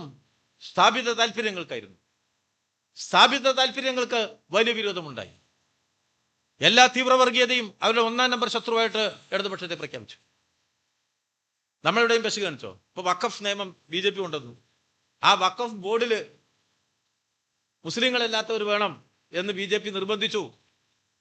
നമ്മളെന്താ ഇത്? നമ്മൾ നല്ല മനോഹരമായിട്ട് ഒരു വഖഫ് ബോർഡ് ഉണ്ടാക്കി. ആ വഖഫ് ബോർഡിൽ ഒരു കാര്യം ഉറപ്പാക്കി. എന്താണ്? മുസ്ലിങ്ങളല്ലാത്ത ആരും വേണ്ട. വല്ല പശുണ്ടോ? വഖഫ് നിയമം അവിടെ നടപ്പിലായി. അതിൽ ഒരു പഴുത് വെച്ച് നമ്മളങ്ങ് പോയി. നിയമം അനുസരിച്ച് ആ 2 വേണം കേട്ടോ. നിയമം അനുസരിച്ച് വേണം. നമ്മൾ നടപ്പിലാക്കുമ്പോൾ നമ്മളൊരു പഴുതിട്ട് അങ്ങ് പോയി. ഇപ്പോഴോ മിഞ്ഞാന്ന് ഈ ലീഗും കോൺഗ്രസും ഉൾക്കൊള്ളുന്ന ഐക്യജനാധിപത്യ മുന്നണിയുടെ UDF ഗവൺമെന്റ് അവിടെ പോയി പറഞ്ഞു, ആ വഖഫ് ബോർഡ് വേണ്ട. എന്താ കാരണം? അതിൽ നോൺ മുസ്ലിം അംഗങ്ങളില്ല. ഏത്? മുസ്ലിം അല്ലാത്ത ആളുകൾ വേണമെന്ന ആ നിർബന്ധം നടപ്പിലാക്കാത്തത് കൊണ്ട് പറ്റില്ല. ഇവര് എങ്ങനെയുണ്ട്? അപ്പൊ ലീഗുകാർക്ക് ഏത് വഖഫ് നിയമ വേണ്ടത്? BJP പറയുന്നത് കേട്ട് നടക്കുന്ന ഒരു ഗവൺമെന്റായിട്ട് മാറിയില്ലേ കേരളത്തിലെ UDF ഗവൺമെന്റ്? BJP പറയുന്നത് കേട്ട് നടപ്പിലാക്കുന്ന ഗവൺമെന്റ് ആയിട്ടല്ലേ ഓരോ ദിവസവും UDF ഗവൺമെന്റ് ഇവിടെ മാറിക്കൊണ്ടിരിക്കുന്നത്? BJPയുടെ സാമ്പത്തിക നയങ്ങളല്ലേ ഈ ഗവൺമെന്റ് നടപ്പിലാക്കുന്നത്? കേന്ദ്ര BJP ഗവൺമെന്റിന്റെ നയങ്ങൾ അക്ഷരം പ്രതി നടപ്പിലാക്കുന്ന ഒരു ഗവൺമെന്റ് ആയില്ലേ? വിദ്യാഭ്യാസ രംഗത്ത്, ഉന്നത വിദ്യാഭ്യാസ രംഗത്ത് നമ്മൾ കഴിഞ്ഞ തവണ ഒരുപാട് മാറ്റങ്ങൾ ഉണ്ടാക്കാൻ ശ്രമിച്ചു. നിയമനിർമ്മാണങ്ങൾ ഉണ്ടാക്കി. എന്തിനാ നിയമനിർമ്മാണം ഉണ്ടാക്കുന്നത്? നിയമനിർമ്മാണം ഉണ്ടാക്കുന്നത് കേന്ദ്ര നിയമം വഴി ഇവിടെ നടപ്പിലാകുന്ന ചില കാര്യങ്ങളിൽ നമ്മുടെ സംസ്ഥാനത്തൊരു നിയമം ഉണ്ടാക്കിയാൽ ചില നിയന്ത്രണം ഉണ്ടാക്കാം. ഒരു ഉദാഹരണത്തിന്, ഒരു ഓട്ടോണമസ് കോളേജ് തുടങ്ങണം. കേന്ദ്ര നിയമം വഴി ഓട്ടോണമസ് കോളേജിന് അപേക്ഷ കൊടുത്താൽ, സംസ്ഥാന ഗവൺമെന്റിന് അപേക്ഷ കൊടുത്താൽ, ആ അപേക്ഷ അംഗീകരിച്ചാലും ഇല്ലെങ്കിലും ഇത്ര ദിവസം കഴിഞ്ഞാൽ കേന്ദ്രം അവിടുന്ന് ഓട്ടോണമസ് കോളേജ് സ്റ്റാറ്റസ് കൊടുക്കും. കൃത്യമായി. പിന്നെ എന്തിനാ നമ്മളെ നിയമം എന്ന് ചോദിക്കും. നമുക്കൊരു നിയമം ഉണ്ടാക്കി എന്താ ഗുണച്ചാല്, ആ ഓട്ടോണമസ് കോളേജ് പരീക്ഷ നടത്തുമ്പോൾ ആ പരീക്ഷയിൽ ക്രമക്കേട് വന്നാൽ ഇടപെടാൻ ഒരു പഴുതുണ്ടാക്കാം. ആ ഓട്ടോണമസ് കോളേജ് തെറ്റായ രൂപത്തിൽ കൂടുതൽ ഫീസ് ചുമത്തുമ്പോൾ അതിലിടപെടാൻ പറ്റുന്ന നിയമം മറ്റവിടെ കിടക്കട്ട്. ഇവിടെ ഒരു നിയമം ഉണ്ടാക്കുമ്പോൾ കേന്ദ്ര നിയമത്തിന്റെ മുകളിൽ നിയമം ഉണ്ടാക്കാൻ നമുക്ക് പറ്റൂല. എന്നാൽ ചില നിയന്ത്രണങ്ങളിലൂടെ സാധാരണക്കാരനെ സഹായിക്കാൻ കഴിയും. അതാണല്ലോ ഇപ്പൊ നമ്മള് വഖഫ് ബോർഡില് 2 മുസ്ലിം ഇതര അംഗങ്ങളെ ഒഴിവാക്കിയിട്ട് ആ ബോർഡ് പുനഃസംഘടിപ്പിക്കുന്നു. അതൊരു പ്രായോഗികമായ പ്രവർത്തനം. അങ്ങനെയാണ് ഇടതുപക്ഷ ഗവൺമെന്റ് നടപ്പിലാക്കി. നമുക്ക് കേന്ദ്രത്തിന്റെ നയം പൂർണ്ണമായി നടപ്പിലാക്കാൻ പറ്റും. ഇത് സംസ്ഥാന ഗവൺമെന്റ് അല്ലേ. അവിടെ ആ നയം ഇവിടെ വരുമ്പോ നമ്മൾ അതിന്റെ ആഘാതം ജനങ്ങളിലേക്ക് എത്തിക്കാതിരിക്കാൻ എത്രത്തോളം പ്രതിരോധം സൃഷ്ടിക്കാനാവോ ആ നിലയിലല്ലേ നമ്മൾ കൈകാര്യം ചെയ്ത്. അങ്ങനെയല്ലേ? ഏത് വിഷയത്തിലും അങ്ങനെയാ. ഇവര് ദുർവ്യാഖ്യാനിച്ചില്ലേ? ഓരോന്ന് ദുർവ്യാഖ്യാനിച്ചില്ലേ? PMC വന്നപ്പോൾ ദുർവ്യാഖ്യാനിച്ചു. ഓരോ നിയമനിർമ്മാണത്തിൽ ദുർവ്യാഖ്യാനിച്ചു. നമ്മൾ ചെയ്തത് ഇതാ അത്യാപൽക്കരമായ കാര്യം വരുന്നു. അതിൽ എവിടെയെങ്കിലും ഒരു സ്ഥലം നമുക്ക് പ്രതിരോധത്തിന്റെ സൃഷ്ടിക്കാനാകുമോ എന്നാണ് ഇടതുപക്ഷ ഗവൺമെന്റ് ശ്രമിച്ചത്. ഇവിടെ എന്താ വലതുപക്ഷം നടത്തിയ പരിശ്രമം? ഇപ്പൊ എന്താ ഇവിടെ നടക്കണേ? അക്ഷരം പ്രതി RSSനെ അനുകൂലിക്കുന്ന, BJP അനുകൂലിക്കുന്ന നിലപാടല്ലേ? ഗവർണറുടെ മുന്നിൽ എത്ര സമരം നമ്മളെ കുട്ടികൾ നടത്തി? SFI എത്ര സമരം നടത്തി? എത്ര പോരാട്ടം നടന്നു ഇവിടെ? ഇപ്പോഴോ എന്തോ ഒരു സൗഹൃദമാണ്. ഒരക്ഷരം ഒരു നയപ്രഖ്യാപനത്തിൽ ഗവൺമെന്റ്, ഈ കേരള ഗവൺമെന്റ് ഒരക്ഷരം BJPയുടെ കേന്ദ്ര ഗവൺമെന്റിനെതിരായിട്ട് പറഞ്ഞില്ല. നയപ്രഖ്യാപനം ഒരക്ഷരം BJP പറഞ്ഞത് അതുപോലെ നടപ്പിലാക്കില്ലേ? ഗവർണർ ഇവിടെ വൈസ് ചാൻസലർമാരെ നിയമിച്ചില്ലേ? ഗവർണറാണോ വൈസ് ചാൻസലർക്ക് ശമ്പളം കൊടുക്കുന്നത്? കേരള ഗവൺമെന്റ് അല്ലേ?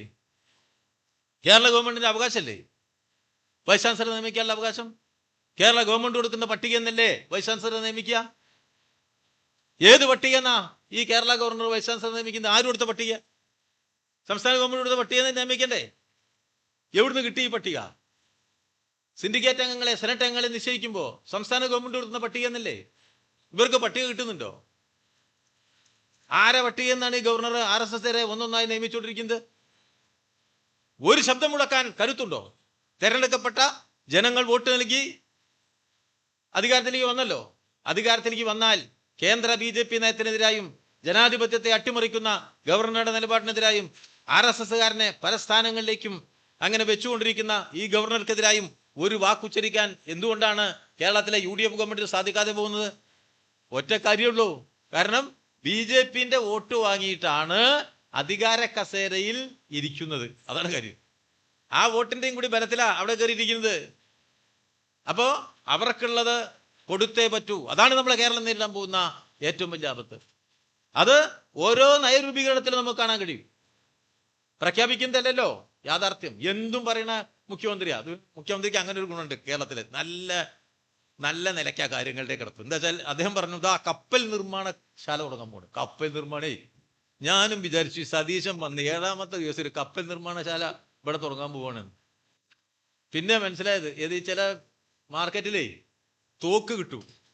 മനസ്സിലായെങ്കിൽ അത് കുട്ടികളെ കളിത്തോക്ക് വാങ്ങാൻ കിട്ടും. ഇവിടെ വെട്ടിങ്ങനെ വെച്ച് ശബ്ദമൊക്കെ കിട്ടും. ഇവിടെ കുട്ടികളെ കളിത്തോക്കായിരിക്കും. അതുപോലെ ഇവിടെ കപ്പൽ നിർമ്മാണശാല എന്നും പറഞ്ഞിട്ട് തുടങ്ങാൻ തീരുമാനിച്ചത് മറ്റെന്താ തോണി ഉണ്ടാക്കണ വീടിയ തോണിയായി ബോട്ട് എന്ന് പറഞ്ഞാൽ മലയാളം തോണി എന്നല്ലേ.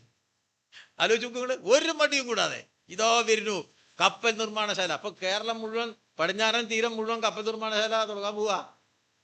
എല്ലായിടത്തും ഇരിക്കും. അങ്ങനെ തുടങ്ങുന്ന സാധനമാണോ അത്? എത്രയോ ലക്ഷക്കണക്കിന് കോടി രൂപ നിക്ഷേപം വേണം അവിടെ.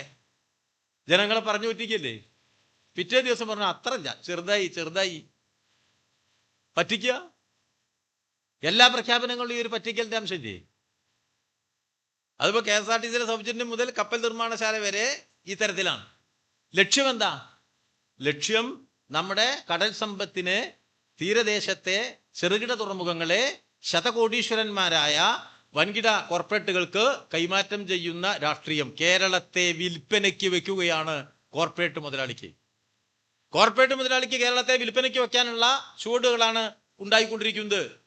കേരളം ആർജിച്ച പുരോഗതിയല്ല, നേരെ മറിച്ച് നിരാശമാണ്, തകർച്ചയാണ്, തിരിച്ചടിയാണ് സംഭവിക്കാൻ പോകുന്നത്. അതിപ്പോ കാർഷിക ഭൂനിയമങ്ങളെ അട്ടിമറിക്കാനുള്ള നിയമമായാലും ആ ദിശയിലേക്കാണ് സഞ്ചരിക്കാൻ പോകുന്നത്. അതാണ് നമ്മൾ എല്ലാവരും മനസ്സിലാക്കേണ്ടത്. കേരളം കഴിഞ്ഞ ഒരു ദശാബ്ദം ഭരിച്ചതുപോലെയല്ല, കേരളത്തിലെ ഇടതുപക്ഷ ഗവൺമെന്റുകൾ അധികാരത്തിൽ വന്നതുപോലെയല്ല.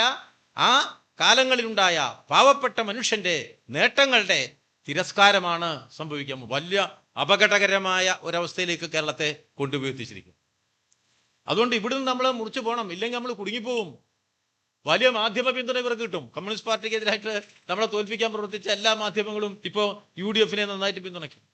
പിന്നെ ചില സൂത്രങ്ങളൊക്കെ ഉണ്ടാവും. ഇപ്പൊ ഭയങ്കര വിലക്കയറ്റാണ് വെണ്ണയ്ക്ക്. ഇവിടെ ഉണ്ടോന്ന് എനിക്കറിയില്ല. ഭയങ്കര വില. എന്താ വെച്ചാൽ ഈ 1-ാം തീയതി ഗുരുവായൂർ വെണ്ണ തന്നെ കിട്ടാല്ല. എല്ലാ കോൺഗ്രസിന്റെ രാവിലെ പോവില്ലേ. നമ്മളെ ഇതിന് മുമ്പ് ഞാൻ തുലാഭാരം ഇവിടെ ഉണ്ടല്ലോ ഗുരുവായൂര്. സാധാരണ ഒരു ഇളനീര് തുലാഭാരം, ഒരു കദളി തുലാഭാരം എന്നൊക്കെ കേട്ടിട്ടുള്ളത്. സതീശൻ ചെന്നപ്പോഴതാ വെണ്ണ തുലാഭാരം. ഗുരുവായൂരപ്പം കുടുങ്ങി.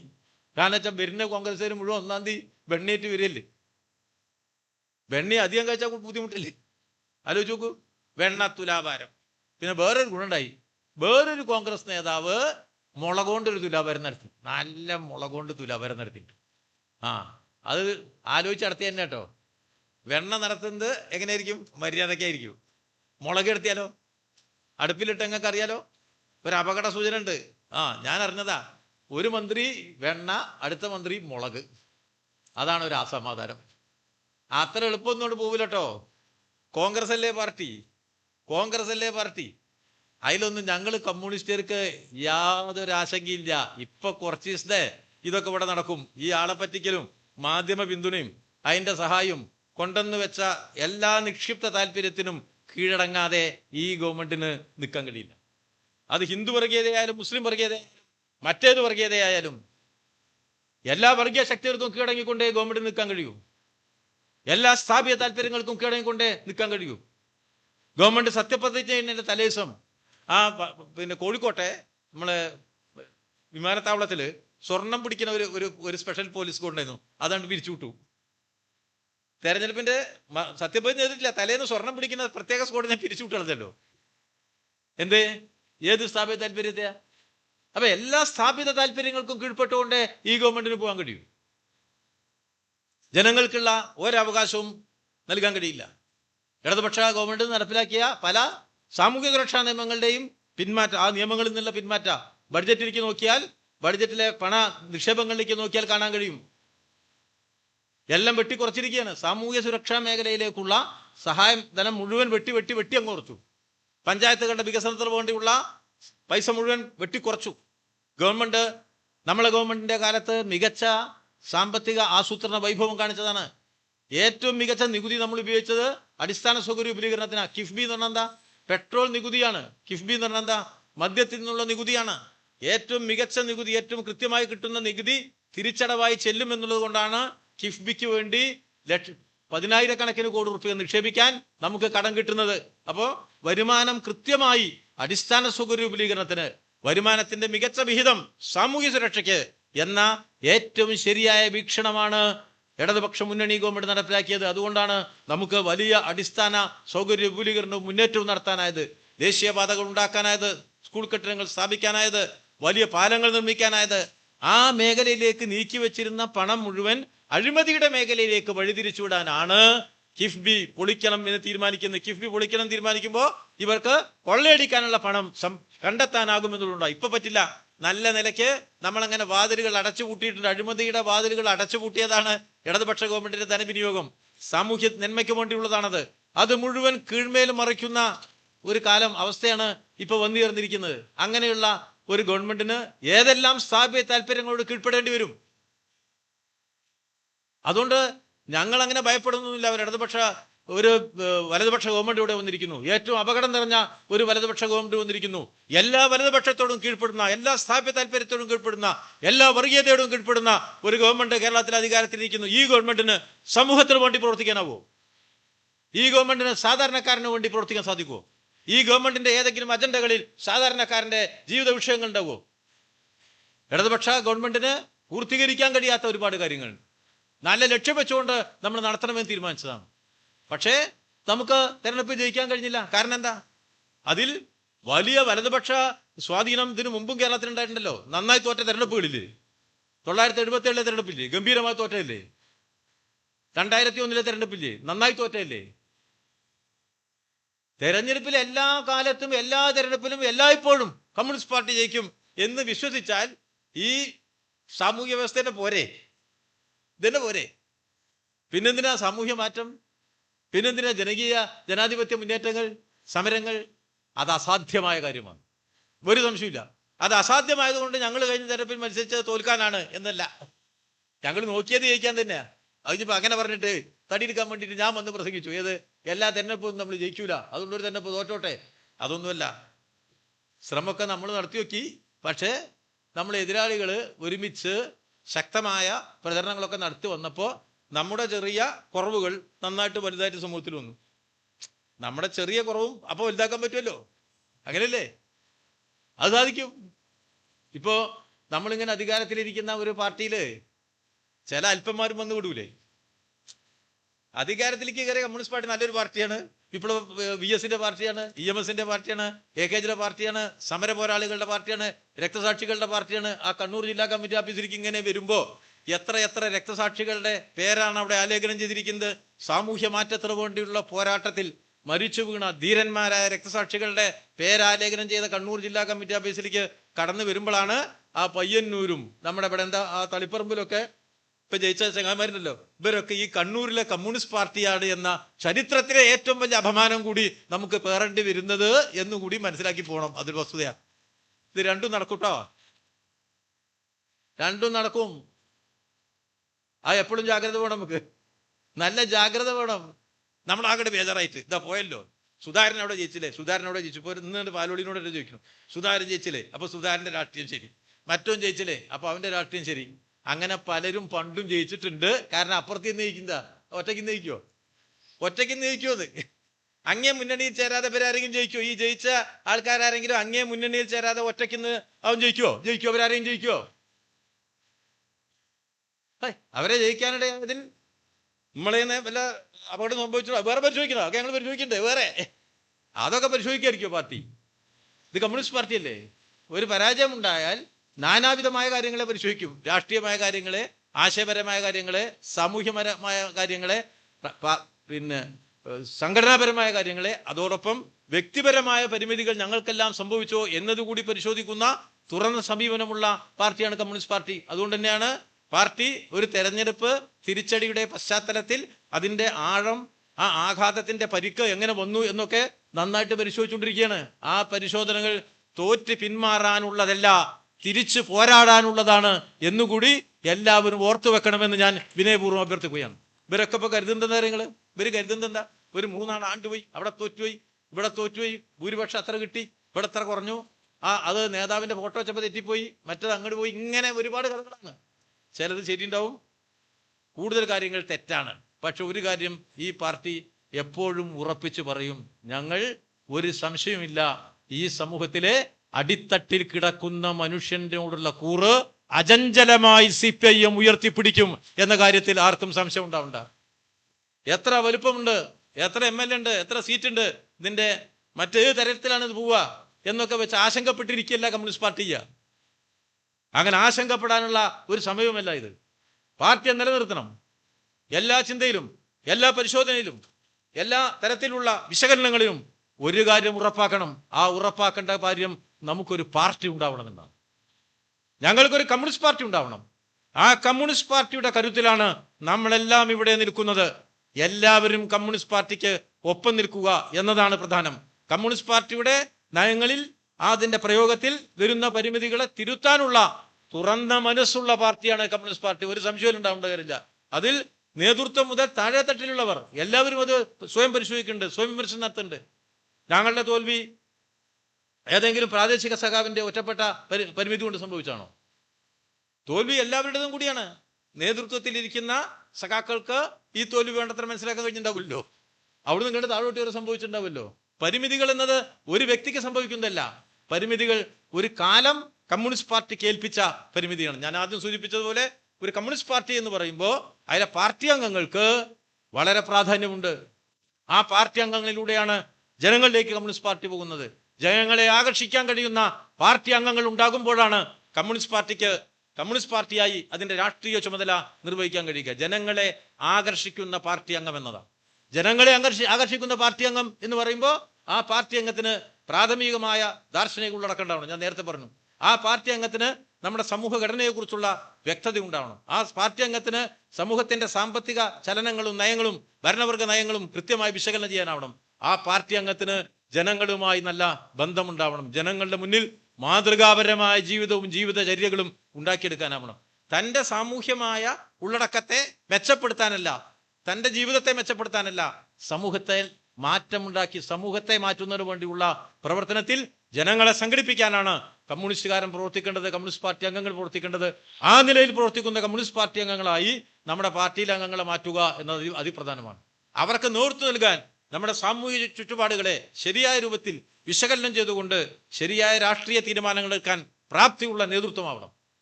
നമ്മുടെ മുൻകൈകളിൽ ഇന്നത്തെ എല്ലാ വിഷയങ്ങളെയും സഗൗരവവും ചർച്ച ചെയ്യാതെ ചിലത് മാറിപ്പോകുന്നിടത്ത് നേതൃത്വത്തിനും ശരിയായ തീരുമാനങ്ങൾ എടുക്കാൻ അല്ലെങ്കിൽ നേതൃത്വം നൽകാൻ പരിമിതി ഉണ്ടാവും. ആ പരിമിതികൾ, നേതൃത്വത്തിന് വരുന്ന പരിമിതികൾ നേതൃത്വം തിരുത്തിയും പാർട്ടി ആണ് വലുത് എന്ന തിരിച്ചറിവിൽ പാർട്ടിയുടെ ഉയർന്ന നേതൃത്വം മുതൽ താഴെത്തട്ടിലുള്ള സാധാരണ അംഗങ്ങൾ വരെ അവരുടെ പ്രാഥമിക രാഷ്ട്രീയ ചുമതലകൾ കൃത്യമായി നിർവഹിക്കാൻ അവരെ പ്രാപ്തരാക്കുകയും ചെയ്യുമ്പോൾ ഏത് അപകടമുണ്ടായാലും, ഏത് വലതുപക്ഷ രാഷ്ട്രീയ ഐക്യമുണ്ടായാലും, കൂട്ടുകെട്ടുണ്ടാക്കിയാലും, അത് ഏത് സ്ഥാപിത താല്പര്യങ്ങൾ നമുക്കെതിരായി വന്നാലും അതിനെ മുറിച്ചു കടക്കാൻ സാധിക്കുമെന്ന ആത്മവിശ്വാസമാണ് കേരളത്തിലെ കമ്മ്യൂണിസ്റ്റ് പാർട്ടിക്കുള്ളത്. ഒരു സംശയവും ഉണ്ടാവേണ്ട. VS-നെ അനുസ്മരിക്കുന്ന ഈ ചടങ്ങിൽ പങ്കെടുക്കുമ്പോൾ നമ്മളാകെ എന്താണ് ചെയ്യുക എന്ന ചോദ്യമില്ല. ഞാൻ തന്നെ ഒരിക്കൽ RSS അധികാരത്തിലേക്ക് വരാൻ അടുത്തിരിക്കുന്ന ഒരു സന്ദർഭത്തിൽ VS-നോട് അടുത്തിരുന്ന് ചർച്ച ചെയ്യേണ്ടത്. ആ പൊതു രാഷ്ട്രീയ ചിത്രം ആകെ ചർച്ച ചെയ്തു. എന്താണ് സംഭവിക്കാൻ പോവുക? RSS ഇന്ത്യ പിടിക്കാൻ പോവുകയാണ്. ഇപ്പോൾ നമ്മളത് അനുഭവിച്ചുകൊണ്ടിരിക്കുകയാണ്. ആ 11 മോഡി ഭരണം നമ്മൾ അനുഭവിച്ചുകൊണ്ടിരിക്കുകയാണ്. എന്ത് ചെയ്യും? VS എന്നോട് പറഞ്ഞു, അങ്ങനെയും ചിലപ്പോൾ കാലം ഉണ്ടാവും. അങ്ങനെ ഒരു കാലം വന്നാൽ ആ കാലത്തെ അതിജീവിക്കാനുള്ള കമ്മ്യൂണിസ്റ്റ് പാർട്ടി നമ്മൾ രൂപീകരിക്കുക തന്നെ ചെയ്യും എന്ന ആത്മവിശ്വാസത്തിന്റെ വാക്കുകൾ. അതാണ് പ്രധാനം. ഒരു കാലം സൃഷ്ടിക്കുന്ന പരിമിതികളുണ്ട്. വർഗസമരമാണിത്. നമ്മൾ ഭരണവർഗം നമ്മളെ പിന്തുണക്കുന്നവരല്ല. നമ്മുടെ രാഷ്ട്രീയ എതിരാളികൾക്ക് നമ്മളെക്കാൾ കരുത്തുണ്ട്. അവരുടെ പ്രവർത്തന രീതികളിൽ വലിയ മാറ്റങ്ങൾ ഉണ്ടാക്കിയിട്ടുണ്ട്. വർഗീയത പണ്ട് പ്രവർത്തിക്കും പോലെയല്ല. എല്ലാ ആധുനിക സംവിധാനങ്ങളെ, നമ്മുടെ പുതിയ സോഷ്യൽ മീഡിയ സംവിധാനങ്ങളെ, ശാസ്ത്ര സാങ്കേതിക വിദ്യയെ വർഗീയവാദിയാണ് ഏറ്റവും നന്നായിട്ട് ഉപയോഗിക്കുന്നത്, നമ്മൾ ഉപയോഗിക്കുന്നതിനേക്കാളും. അവരുടെ പ്രചരണമാണ് ഏറ്റവും മുന്നിലെത്തുന്നത്. നമ്മുടെ പ്രചരണത്തിന്റെ എത്രയോ വേഗത്തിൽ, നുണ ആദ്യം എത്തും എന്ന് പറഞ്ഞതുപോലെ എത്രയും വേഗതയിൽ ആ പ്രചരണങ്ങൾ ചെന്നെത്തുകയാണ്. അവിടെ പകച്ചു നിൽക്കുകയല്ല, ഇതിനെ മുറിച്ചു കടക്കുക എന്നതാണ് അതിപ്രധാനം. ആ മുറിച്ചു കടക്കാനുള്ള കമ്മ്യൂണിസ്റ്റ് പാർട്ടി നമ്മൾ കേരളത്തിൽ ശക്തിപ്പെടുത്തുക തന്നെ ചെയ്യും. ഇന്ത്യയിലാകെ വലിയ സമരങ്ങൾ രൂപപ്പെടുന്ന ഒരു കാലമാണ്. കേരളം വലിയ സമര പൈതൃകമുള്ള ഒരു നാടാണ്. കേരളത്തിന്റെ മഹാനേട്ടങ്ങളെ, നല്ല മികവാർന്ന സാമൂഹ്യ സുരക്ഷയെ, കേരളത്തിന്റെ മികവാർന്ന രാഷ്ട്രീയ ബോധത്തെ, മതനിരപേക്ഷതയെ മായ്ച്ചു കളയാനുള്ള ഏറ്റവും വലിയ വലതുപക്ഷ ഗൂഢാലോചന വിജയിച്ച ഒരു ഘട്ടത്തിൽ ഈ സമൂഹം ഇവരുടെ മുന്നിൽ മുട്ടുമടക്കിയും തല താഴ്ത്തിയും തിരിച്ചു പോകില്ല, പോരടിച്ച് കുതിച്ചു മുന്നേറും എന്നുറപ്പാക്കാനുള്ള ഉത്തരവാദിത്വം കമ്മ്യൂണിസ്റ്റ് പാർട്ടി ഓഫ് ഇന്ത്യ മാർക്സിസ്റ്റിന്റെ അംഗങ്ങൾക്കുണ്ട്, നേതൃത്വത്തിനുണ്ട്. ആ ചുമതല നിർവഹിക്കാൻ നിങ്ങളുടെ പിന്തുണ CPIM നൽകണമെന്ന് സഖാവ് VS അനുസ്മരിക്കുന്ന ഈ സന്ദർഭത്തിൽ നിങ്ങളോട് അഭ്യർത്ഥിച്ചുകൊണ്ട് ഞാൻ എൻ്റെ വാക്കുകൾ അവസാനിപ്പിക്കുന്നു.